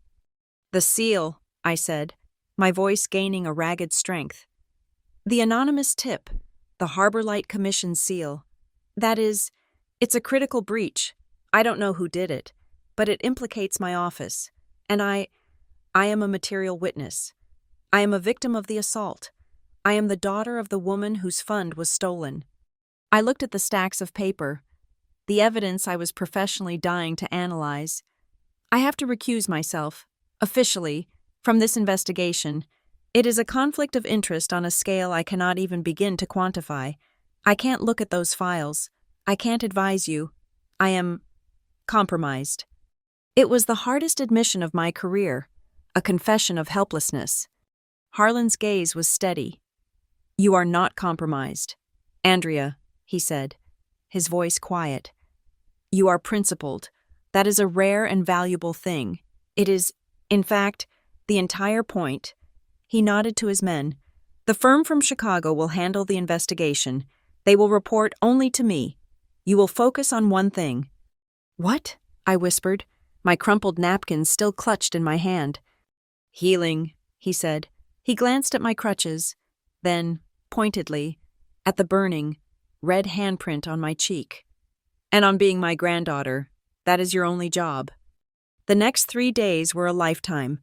The Chicago firm, led by the efficient and terrifying Mr. Davis, descended on Whitaker Hall. They didn't just audit. They set up a secure base of operations in the West Wing, transforming the guest rooms into a war room. Computers, printers, and grim-faced analysts in dark suits appeared. My father, Graham, and my half-sister, Chloe, were confined to the house, though not in any physical sense. They were simply prisoners of the new regime, ghosts in their own home. Dahlia, I was told, had locked herself in the master suite. She was speaking to no one but her lawyers. The house hummed with a new, quiet, investigative energy. Then, the first public bomb detonated. The Redwood Ledger, our sleepy town paper, ran a front-page story. The headline was in a thick, black font. "Whitaker Family Scholarship a Ghost Fund?" Someone from that dinner, one of the 20 silent, terrified guests, had talked. The story was a masterpiece of sources close to the family, detailing a dramatic Thanksgiving confrontation and allegations of shocking financial misconduct aimed at the beloved local philanthropist, Dahlia Cross. It mentioned the sudden dramatic reappearance of Harlan Whitaker, but it carefully, poisonously, gave air to the rumors of his reclusive, eccentric nature. Dahlia, who had been silent, was cornered, and a cornered animal is the most dangerous. She didn't just issue a statement. She called a press conference. She staged it perfectly, not at the house, but on the steps of the Redwood Bluff Public Library, a wing of which bore a plaque with her name. I watched it on the large television in my mother's library, a room I had now officially reclaimed. Dahlia was a vision of wronged innocence. She wore a severe charcoal gray suit. Her hair was pulled back. She looked pale, but strong. She was, to the very end, a performer. "I am the victim," she declared, her voice trembling with practiced, righteous anger, "of a vicious, calculated, and deeply personal attack. A single, perfect tear welled in her eye. A family dispute, stemming from a stepchild's long-held and tragic jealousy, has been cruelly twisted. It has been used by a man we all respect, but who, as we know, has been in declining health and seclusion for years, to destroy my reputation. It was brilliant. It was vile. In one move, she had painted me as the jealous, broken stepdaughter and my grandfather as senile. The accusations regarding the Elizabeth Brooks grant, she said, her voice dropping to a heartbroken whisper, are the most painful of all. I revitalized that dormant fund. I brought it back from obscurity. Every single dollar was spent in good faith, to raise more money, for its noble cause. She was good. She was so very good. To the outside world, she was the martyr, and I was the vindictive, failed professional patient she had always claimed I was. I turned off the television, my blood ice cold. She was plausible, and in the court of public opinion, plausibility often wins. That evening, as I sat staring into the fireplace, my laptop chimed. A new email, not to my work address, but to the private Gmail account I'd had since college. The sender was Truth for Elizabeth at Proton, me. The subject line was a single chilling word, smurfing. My heart, which had been a dull throb, suddenly kicked into a gallop. Smurfing, a money laundering technique, breaking large, illicit transactions into a series of smaller ones, each one designed to fall below the $10,000 reporting threshold. There was no text in the body, just one attachment. Dahlia Internal Ledger Master, XLSX. My hands were shaking as I opened it. It was not a high-level audit. It was a raw, internal, working document, a spreadsheet, a meticulously kept, terrifyingly detailed spreadsheet. It showed the main management account for my mother's scholarship fund, and it showed hundreds, no, thousands of transactions, all in small amounts, $4,000, $500, $8,000, $9,999, a chaotic, steady bleed, all funneled to the shell companies Harlan had identified. But it was the last column that made me stop breathing. It was a column Dahlia would have never, ever wanted a forensic auditor to see, a column she had clearly added for her own reference. It was labeled Code, and the codes were Gala Catering, Gala Floral, Personal Hermes, Personal Clinique, Personal Jaguar Repair. My vision swam. She hadn't just used the money for the galas. She had been using my mother's fund as her personal, daily slush fund, for her makeup, for her designer handbags, for her car repairs, and she had meticulously, stupidly, tracked it all. This was the smoking gun. This was the proof that her good faith fundraising was a blatant pathological lie. This was raw, undeniable, personal theft. I stared at the screen. Truth for Elizabeth. Who? A guilty bookkeeper? A personal assistant? I thought of Chloe. It didn't matter. My ethics were a bright, burning line. I was recused. I could not, myself, use this. But I was also a citizen in possession of evidence. I created a new, secure, anonymous email. I attached the file. I sent it to the public email address of Mr. Davis's Chicago firm. My only message was, "This was sent to me anonymously. I have not verified it. I suggest you look at the code column." I hit send. The next morning, my grandfather responded to Dahlia's press conference. He didn't just issue a statement.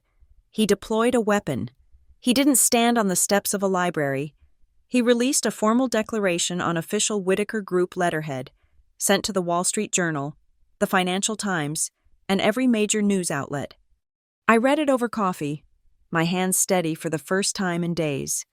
It was a masterpiece of cold, corporate, and absolute power.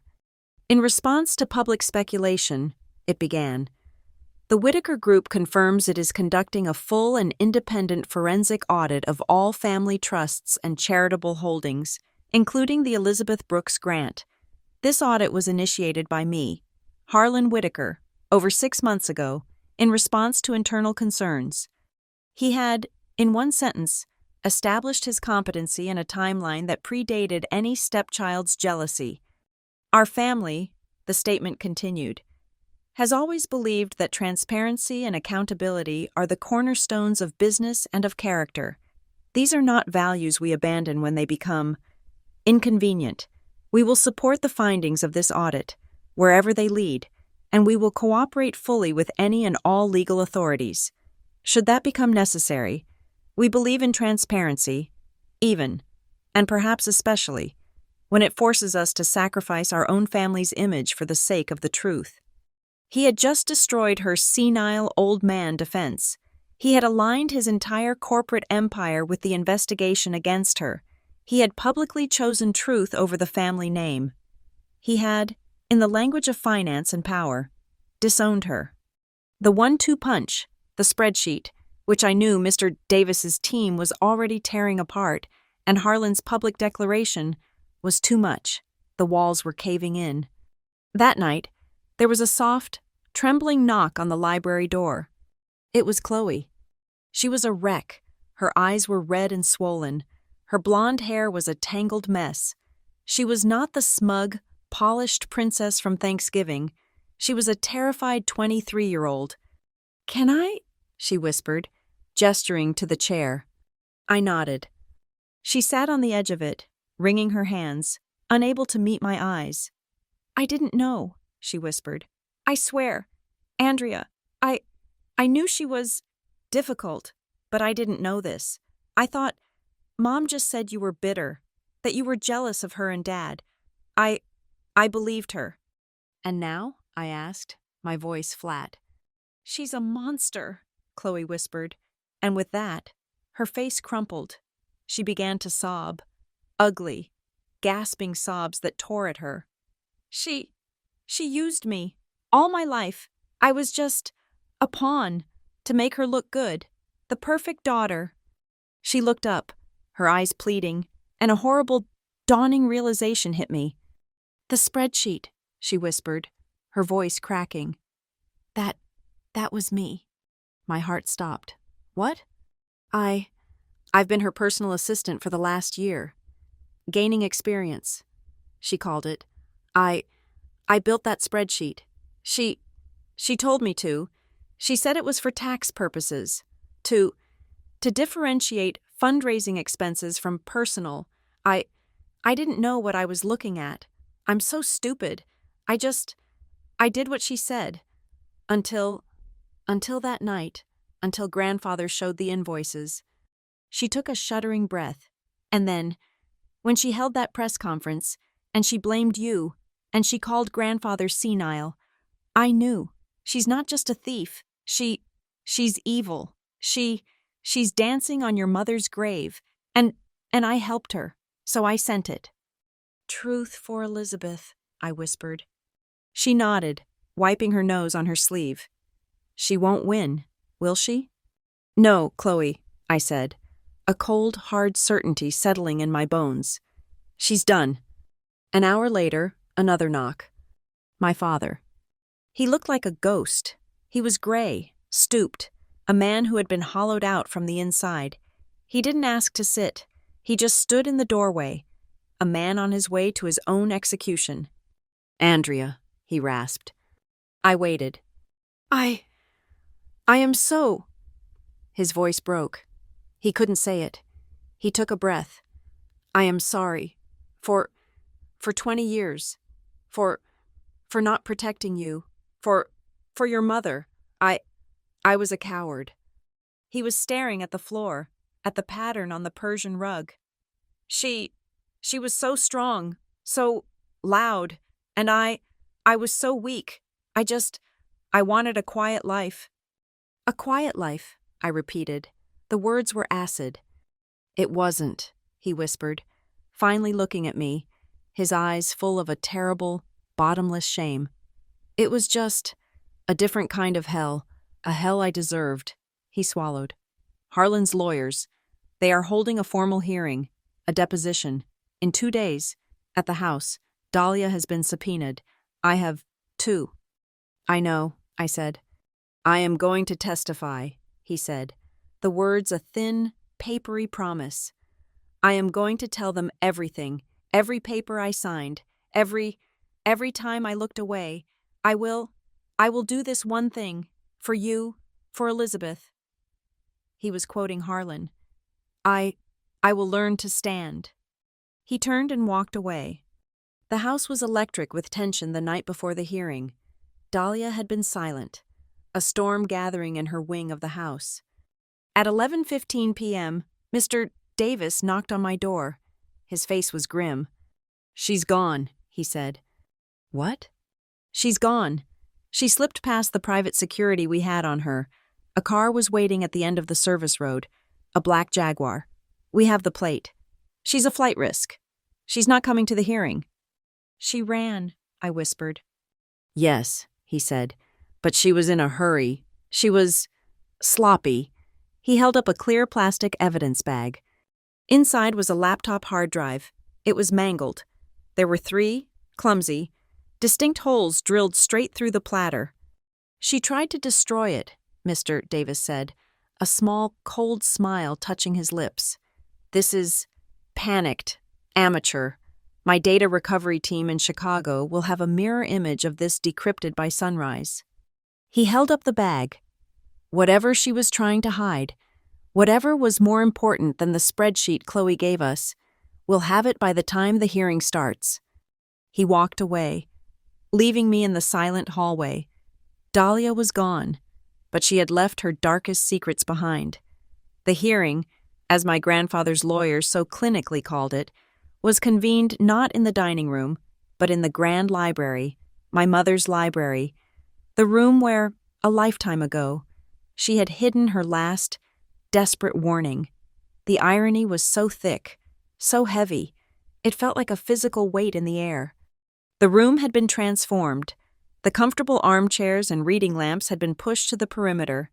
The long, heavy oak table that usually held dictionaries and atlases now served as the bench.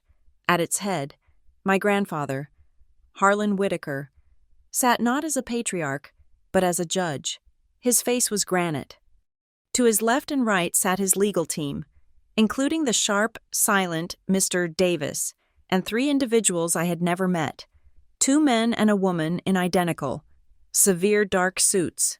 They were, I learned, the newly appointed independent trustees. They looked like they ate spreadsheets for breakfast and had never smiled in their lives. My father, Graham, and my half-sister, Chloe, sat in a small, miserable row to the left, like defendants awaiting sentencing. My father stared at his hands, his face a gray, papery mask of shame. Chloe was pale, but her eyes were dry and fixed, watching the proceedings with a kind of terrified, rapt attention. I had been offered a seat at the main table. I refused. "I am an observer," I had told Harlan that morning, my voice flat. "I'm a witness. I'm recused. I will sit in the back." And so I did. I found a hardback chair near the shelves of Voltaire, the very spot where my mother's safe had been hidden. I had my crutches, my constant, humiliating companions, propped against the wall. The throbbing in my cheek had subsided to a dull, yellowing bruise, a physical reminder of the event that had triggered this corporate earthquake. From my vantage point, I could see every face. The room was a pressure cooker. The only sound was the quiet, methodical shuffling of paper. Mr. Davis, acting as the lead counsel, stood. "This," he began, his voice a calm, flat, Chicago monotone, "is an internal, preliminary hearing of the Board of Trustees for the Whitaker Family Trust. Its purpose is to review the initial findings of the independent forensic audit and to hear testimony regarding the conduct of the Trust's primary fiduciary, Mrs. Dahlia Cross." He nodded to an assistant, who powered on a large 80-inch television screen that had been installed over the fireplace. "Mrs. Cross," Mr. Davis continued, "was served with a subpoena to attend this morning's hearing. As of 9:00 a.m., she has failed to appear and is, in fact, considered a flight risk, having absconded from this property 2 nights ago in an attempt to evade The heavy library doors burst open. It was, once again, a performance. But this time, it was not the grand, sweeping entrance of my grandfather. It was a chaotic, desperate one. Dahlia stood there. She was not the polished hostess. She was not the victim on the library steps.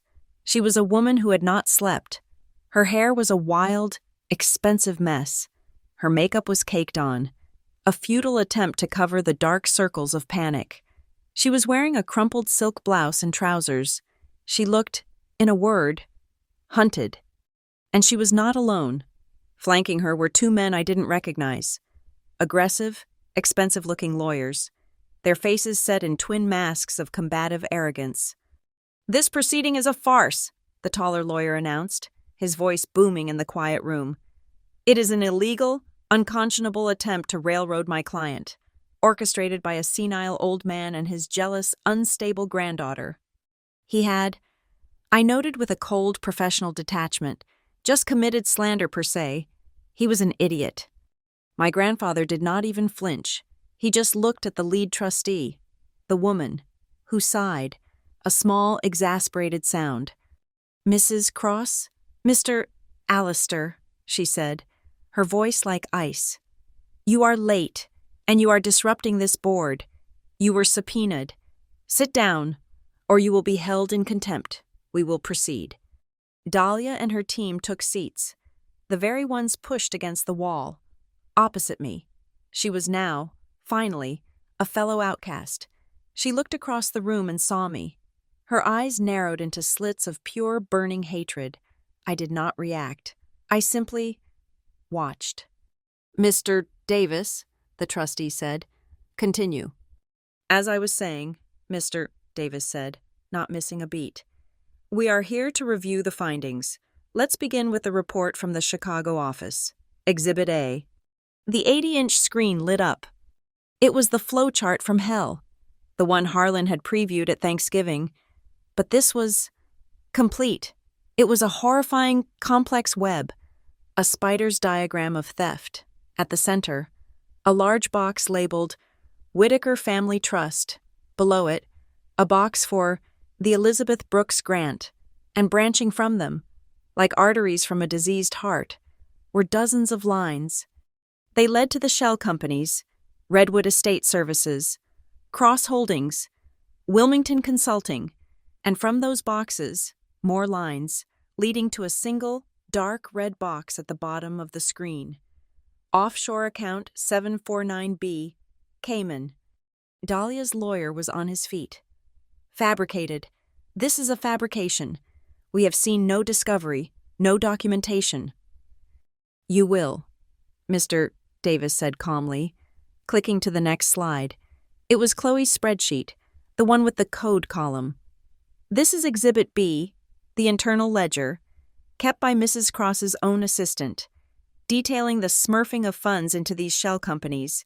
I draw your attention to line item 472, a payment for $8,200, coded, personal Jaguar repair, and line item 501, a payment for $9,500, coded. Gala floral. This was, of course, for the gala she threw for herself, using the stolen funds from the very grant she was pretending to honor. "Objection," Dahlia's lawyer roared. "This is conjecture. This is a child's homework. It's unverified." Dahlia, I saw, was gripping the arms of her chair. Her face was white. "It has been verified," Mr. Davis said. "Every transaction, every line item, it corresponds perfectly with the bank transfers from the trust." "This is ridiculous!" Dahlia herself finally screamed. She stood up, her voice a raw, ugly tear in the fabric of the room. "These are lies. This is a setup. You, she was pointing at me, her finger shaking. "You did this. You hacked me. You created this fantasy. You've always been jealous. You're a sick, twisted—" "Mrs. Cross," Mr. Davis interrupted, his voice deadly quiet. "You seem to be confusing hacking with accounting, but since you are so concerned with fabricated evidence, let's move on to Exhibit C." He nodded to his assistant. "This exhibit," he said, "was recovered from a hard drive that your client attempted to physically destroy with a drill, just before she fled this property 2 nights ago." Dahlia faltered. Her mouth, which had been open, mid-shriek, snapped shut. The color, which had been high with rage, drained from her face. She looked, for the first time, truly, genuinely terrified.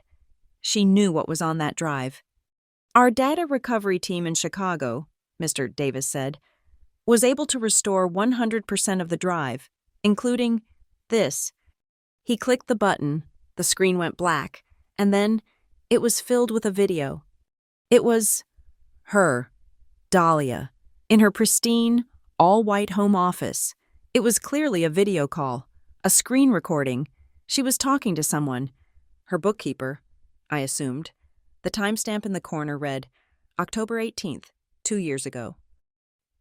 "I don't care what the quarterly projections look like," Video Dahlia said, her voice sharp, irritated. She was tapping a pen on her desk. "The numbers are not the problem. The visibility is the problem.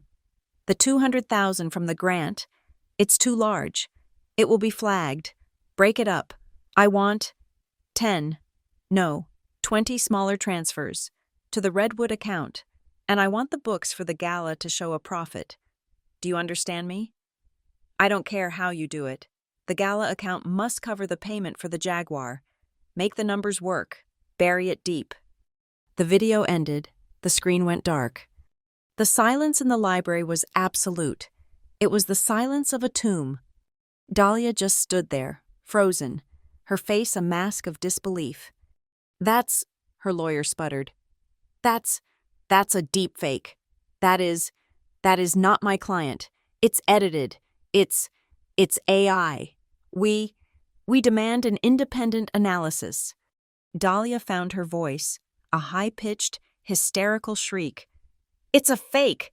That's not me. It's a deep fake. You monsters. You faked that. You can do anything with computers now. He's a billionaire. He could make me say anything. This is a joke. It's a lie." Mr. Davis did not move. He waited. He let her shriek. He let her dig her grave with every single, desperate, 21st century buzzword. When she finally ran out of breath, sobbing, he spoke, his voice still a chilling monotone. "We have the original file metadata. Mr. Allister, the original recording, recovered from the hard drive's unallocated space. It is forensically sound. The source code, the time of creation stamp, the audio file. It is 100% authentic, and it is, by definition, conspiracy to commit fraud." He turned to the head trustee. "That is the preliminary presentation. There is more, but I believe this is sufficient." The room was still. Dahlia's lawyer, Mr. Allister, was no longer yelling. He was pale. He was an officer on a ship that had just been torpedoed. He leaned over and whispered, urgently, in Dahlia's ear. Dahlia's sobbing stopped. She took a shuddering breath. The performer, for one last, desperate act, returned. She composed herself. She straightened her silk blouse. Her lawyer stood. His entire demeanor had changed. The arrogance was gone. He was now a negotiator. "My client," he said, his voice now a placating, oily murmur, "is distraught. She is, as you can see, the victim of a terrible, high-pressure family situation."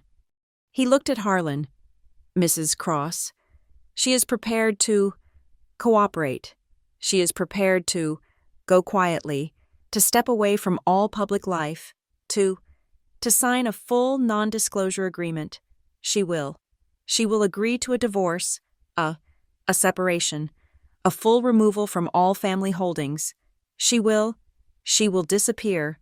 In exchange, this stays here, in this room, for the sake of the family, for the sake of honor, and her reputation." It was the most pathetic, desperate plea I had ever heard. She was, in essence, offering to stop stealing, in exchange for being allowed to get away with it. She was trying to trade her silence for her freedom. I looked at my grandfather. He had not spoken. He had not moved. He had just watched. He sat at the head of the table like a carved, stone idol. He let the silence stretch, letting her lawyer's offer hang in the air and rot. Then, Harlan Whitaker spoke. His voice was not loud. It was soft. It was final. He looked at Dahlia. He looked at the woman who had tried to steal his money, defile his daughter's memory, and break his granddaughter. "Mrs. Cross," he said, "honor is not a severance package. It is not a prize you are given when you are caught." He paused, his pale eyes holding her captive. "It is something you earn beforehand, or you die without it." The words were an execution. Dahlia crumpled. She physically, just crumpled, back into her chair, a broken, empty thing. The head trustee, the woman with the iron gaze, nodded once, as if to confirm. She looked at her two fellow trustees. They both nodded. She turned her gaze on Dahlia's lawyer. "Mr. Allister," she said, her voice crisp, "the vote of this board is unanimous. Given the overwhelming evidence of embezzlement, conspiracy, and fraud, and given your client's clear, willful attempt to destroy that evidence and evade this proceeding, this board has no choice." She stood up. "We are, effective immediately, referring the complete findings of this audit, including the recovered video and your client's testimony, to the State Attorney General's office for a full civil and criminal investigation." The referral to the Attorney General's office was not a threat. It was a detonation. The moment the trustee's official recommendation was filed, the world shifted. This was no longer a family hearing. It was no longer an internal audit. It was a state-level criminal investigation. The walls of Whitaker Hall, which had been a private courtroom, now felt like a very public, very small cage. Mr. Davis and his Chicago team, who had been my grandfather's private auditors, were now official consultants to the AG's office.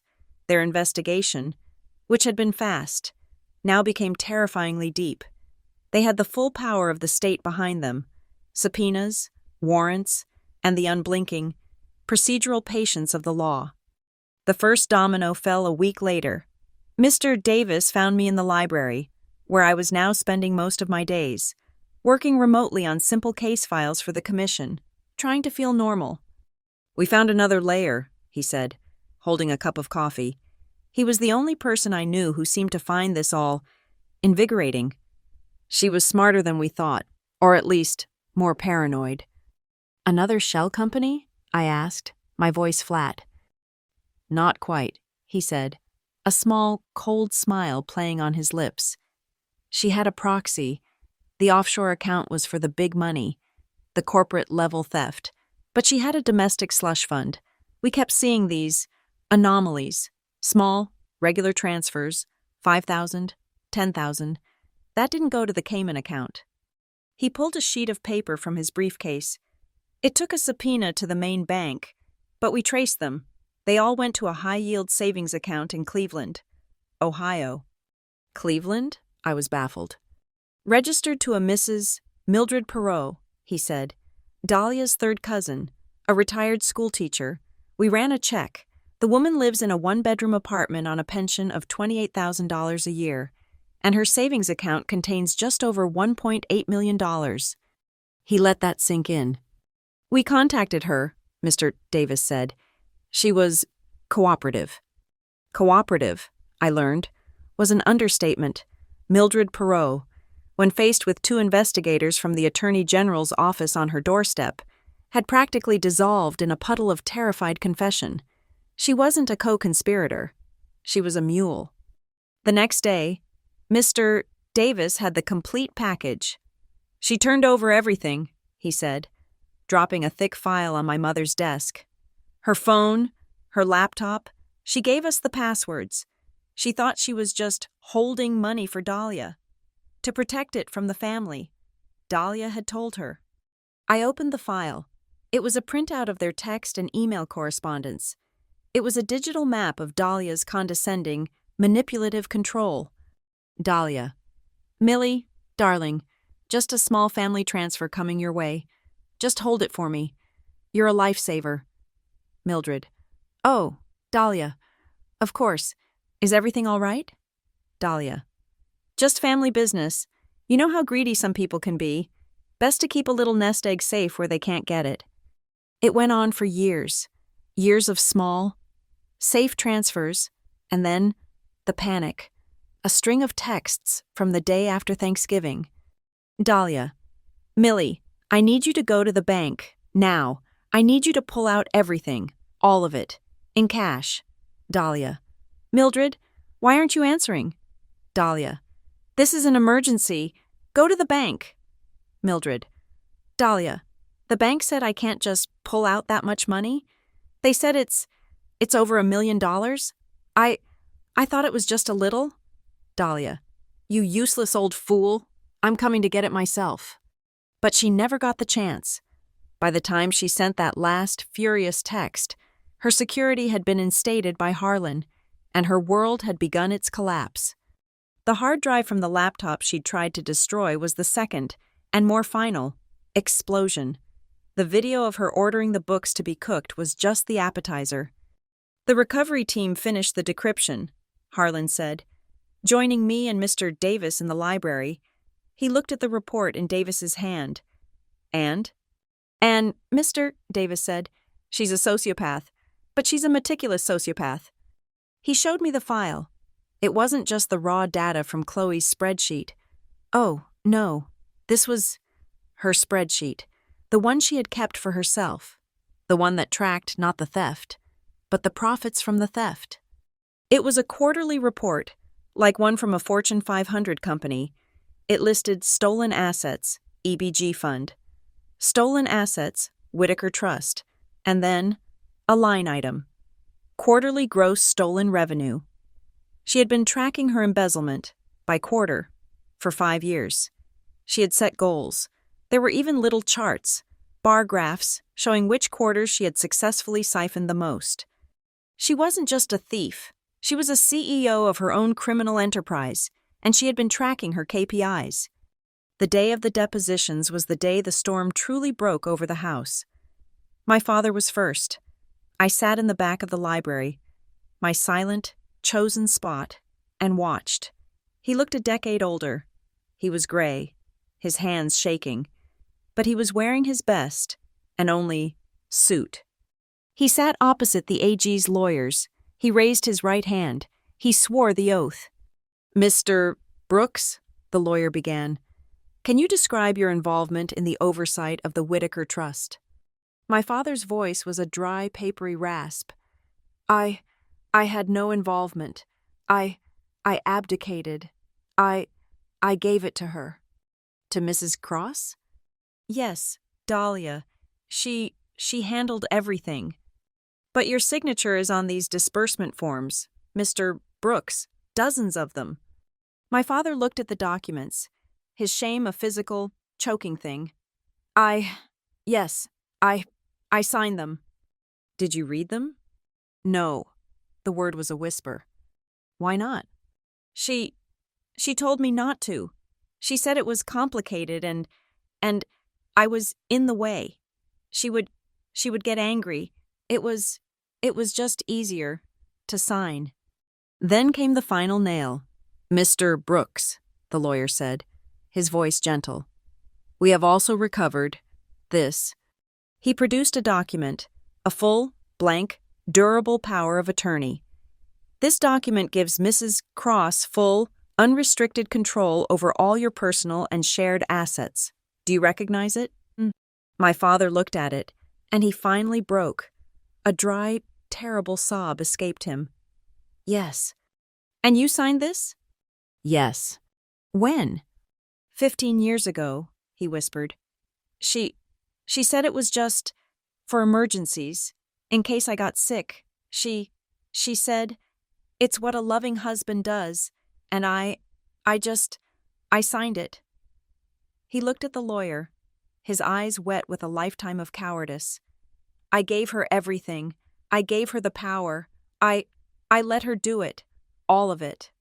He had learned to stand, but he had to stand on the wreckage of his own life to do it. Chloe was next.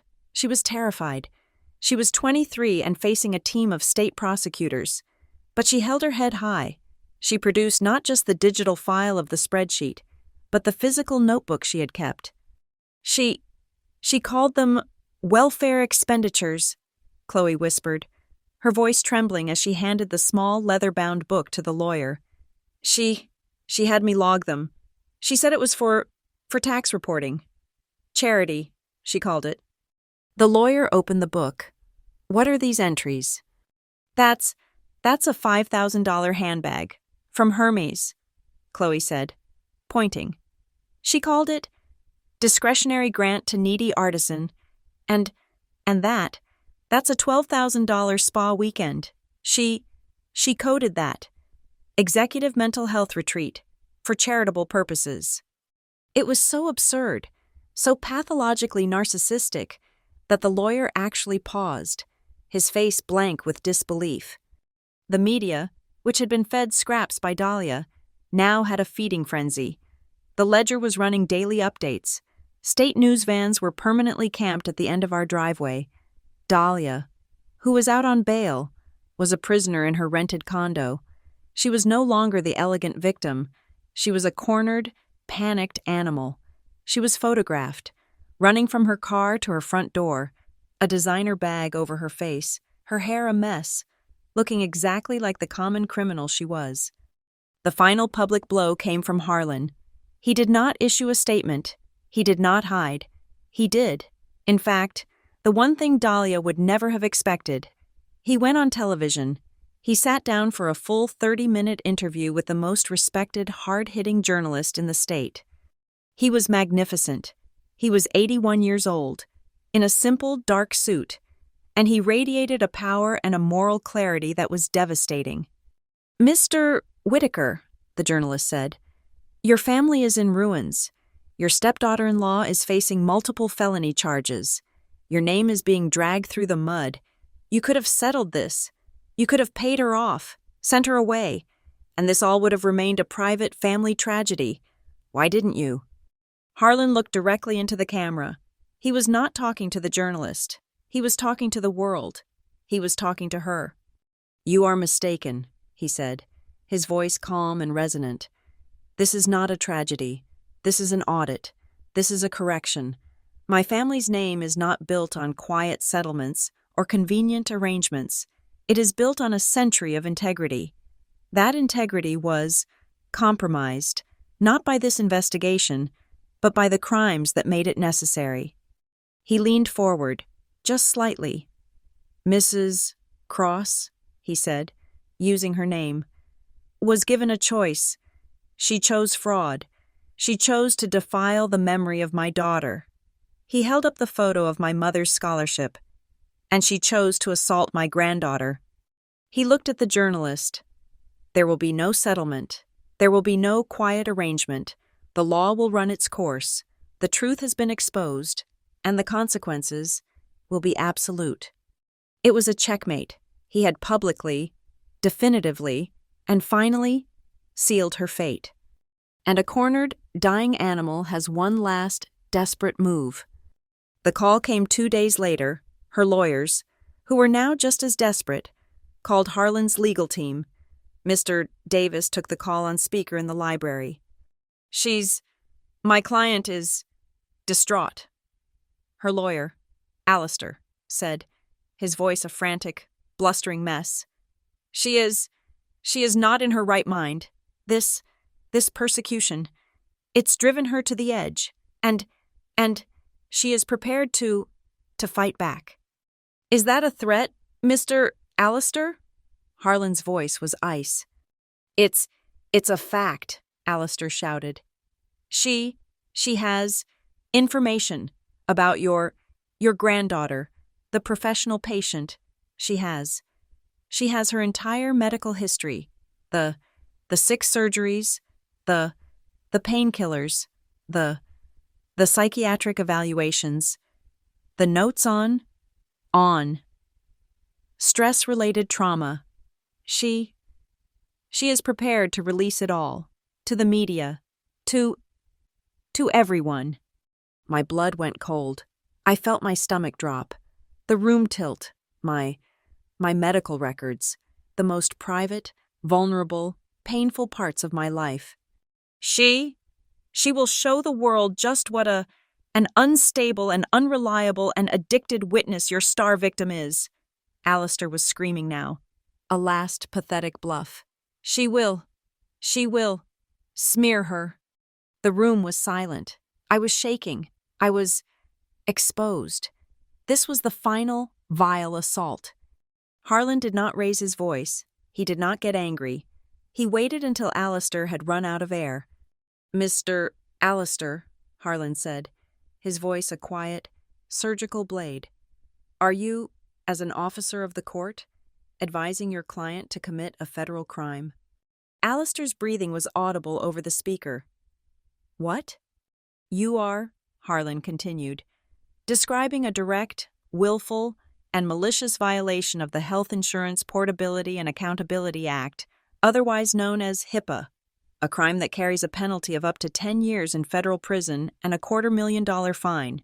That is, of course, in addition to the state-level felonies for fraud, embezzlement, and conspiracy she is already facing.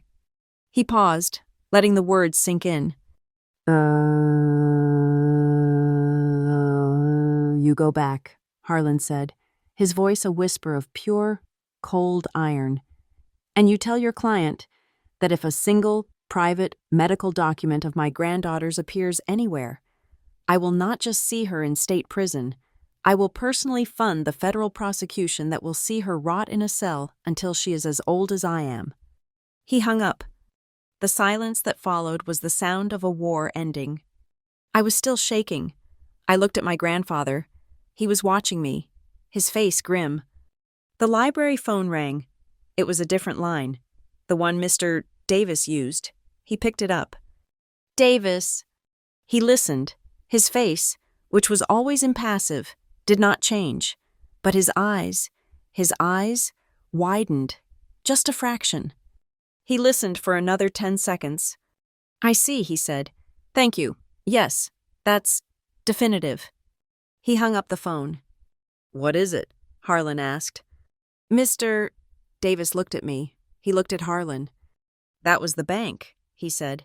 The AG's office, working with our team, just filed the emergency asset freezing order, based on the Mildred Perot account and the hard drive evidence.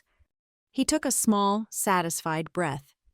As of 30 seconds ago, he said, every single personal and business account tied to Dahlia Cross has been frozen. Her credit cards, her checking, her personal holdings, everything. She has no money. He looked at me. She can't even pay for her lawyers. The phone in my hand, which I hadn't even realized I was holding, buzzed. A news alert. Dahlia. But it didn't matter. I didn't need to read it. She was done. The storm had passed. She had no money. She had no power. She had no moves left. All she had was the truth. And it had, at last, burned her to the ground. The courtroom was a formality. I wasn't there. I was, in a moment of deeply satisfying irony, at my physical therapy clinic. The lawyers were reading their closing statements, but I was focused on my own. I was focused on putting my left foot in front of my right, walking the length of the parallel bars, and letting go. I was standing on my own, my legs trembling but holding, when my phone, resting on the padded bench, buzzed with the text from Mr. Davis. Guilty, all 12 counts, embezzlement, felony fraud, conspiracy, and, on the strength of my testimony and the corroborated shock of 20 guests, assault in the 3rd degree. The assault charge was, in the grand scheme of the millions stolen, a minor note. But for me, it was the symphony. The law had officially, finally, validated the truth. It had not just been theft, it had been violence. Dahlia was sentenced to 8 to 10 years in a state facility. Her appeals, funded by the last vestiges of her own humiliated family, were exhausted within 6 months. The evidence, The spreadsheets, the video, the testimony of a cowed Mildred Perot was absolute. Harlan did not celebrate. He did not gloat. He simply built. The day after the sentencing, he formally dissolved the Whitaker Family Trust, which he said was tainted by a legacy of poor oversight. In its place, he filed the charter for a new entity, the Whitaker Integrity Trust. The name was a statement, a corrective action, and a promise. He invited me not to the house, but to his own private office downtown, a place I had never seen. It was sparse, modern, and clean. The old structure was weak, he said, signing a stack of documents. It allowed a parasite to flourish. He looked at me, his eyes sharp. This new trust will be transparent, audited twice a year, independently, the charitable wing. It will be run as a separate entity. He slid a charter across the desk. The Elizabeth Brooks grant will be its centerpiece, but I want you to serve on the board of the new community fund, not as an operator. We have professionals for that. I want you to be the ethics supervisor. Your job is to ask the questions your father did not. Your job is to be the red flag. It was the Harbor Light Commission, but it was ours. I accept, I said. The rest of the family fell into place, not with a crash, but with the quiet, painful click of bones setting. My father, Graham, was the first. His testimony had been a public self-immolation. He was stripped of his reputation, his dignity, and the last of his self-respect. He sold the gaudy, sterile house Dahlia had built with stolen money, auctioned the contents, and moved into a small, rented two-bedroom apartment near the coast. His first act as a free man, if one could call him that, was to take out a full-page ad in the Redwood Ledger. It was not a press release. It was a letter, published in his own shaky, small handwriting. He called himself a coward. He confessed to willful blindness and profound moral failure.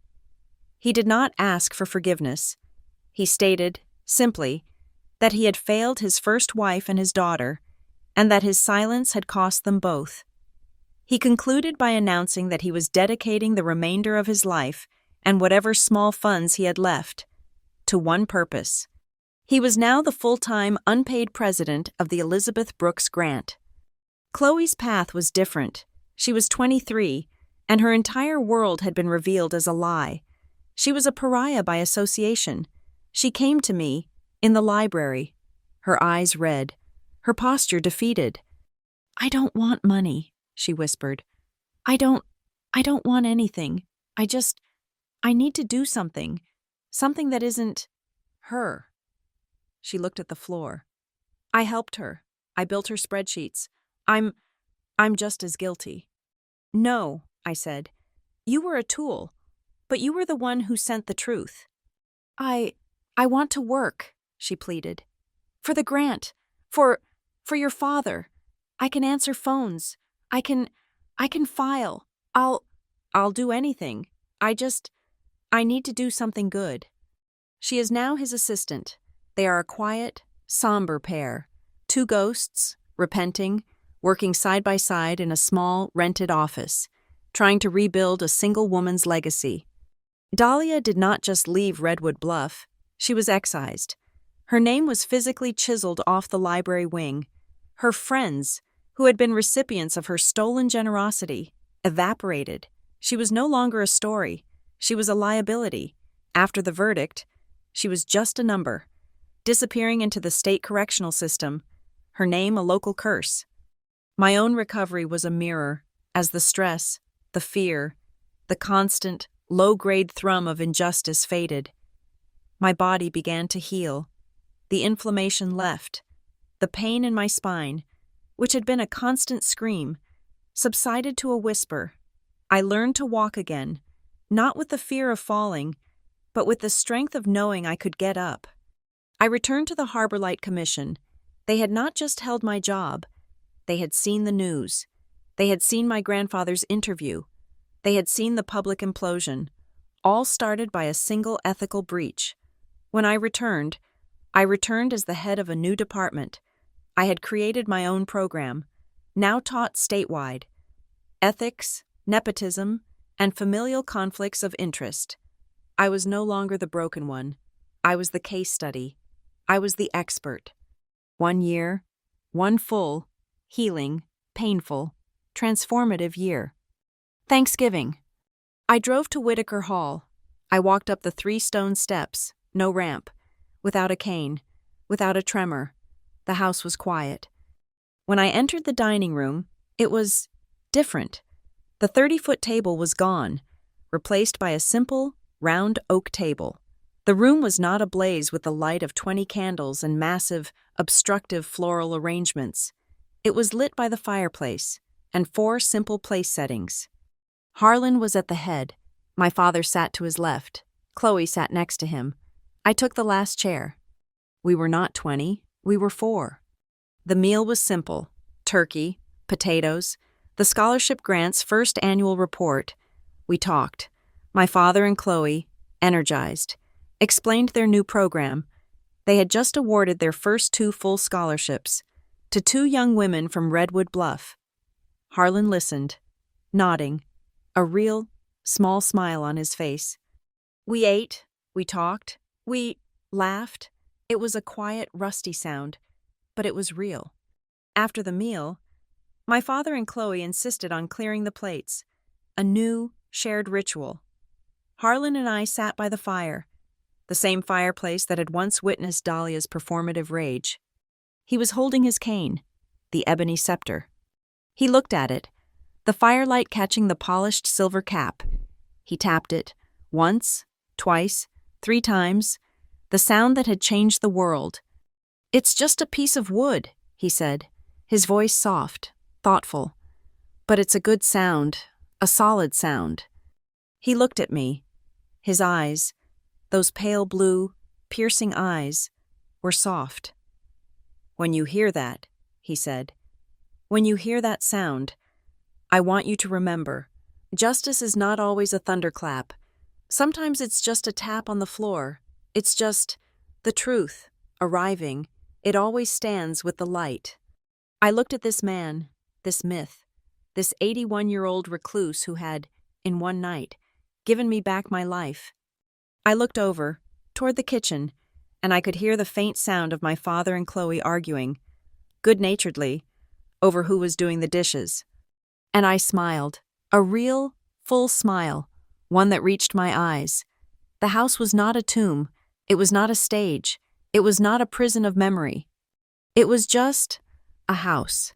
And for the first time in my entire adult life, I realized, with a sudden, warm clarity, that I was home.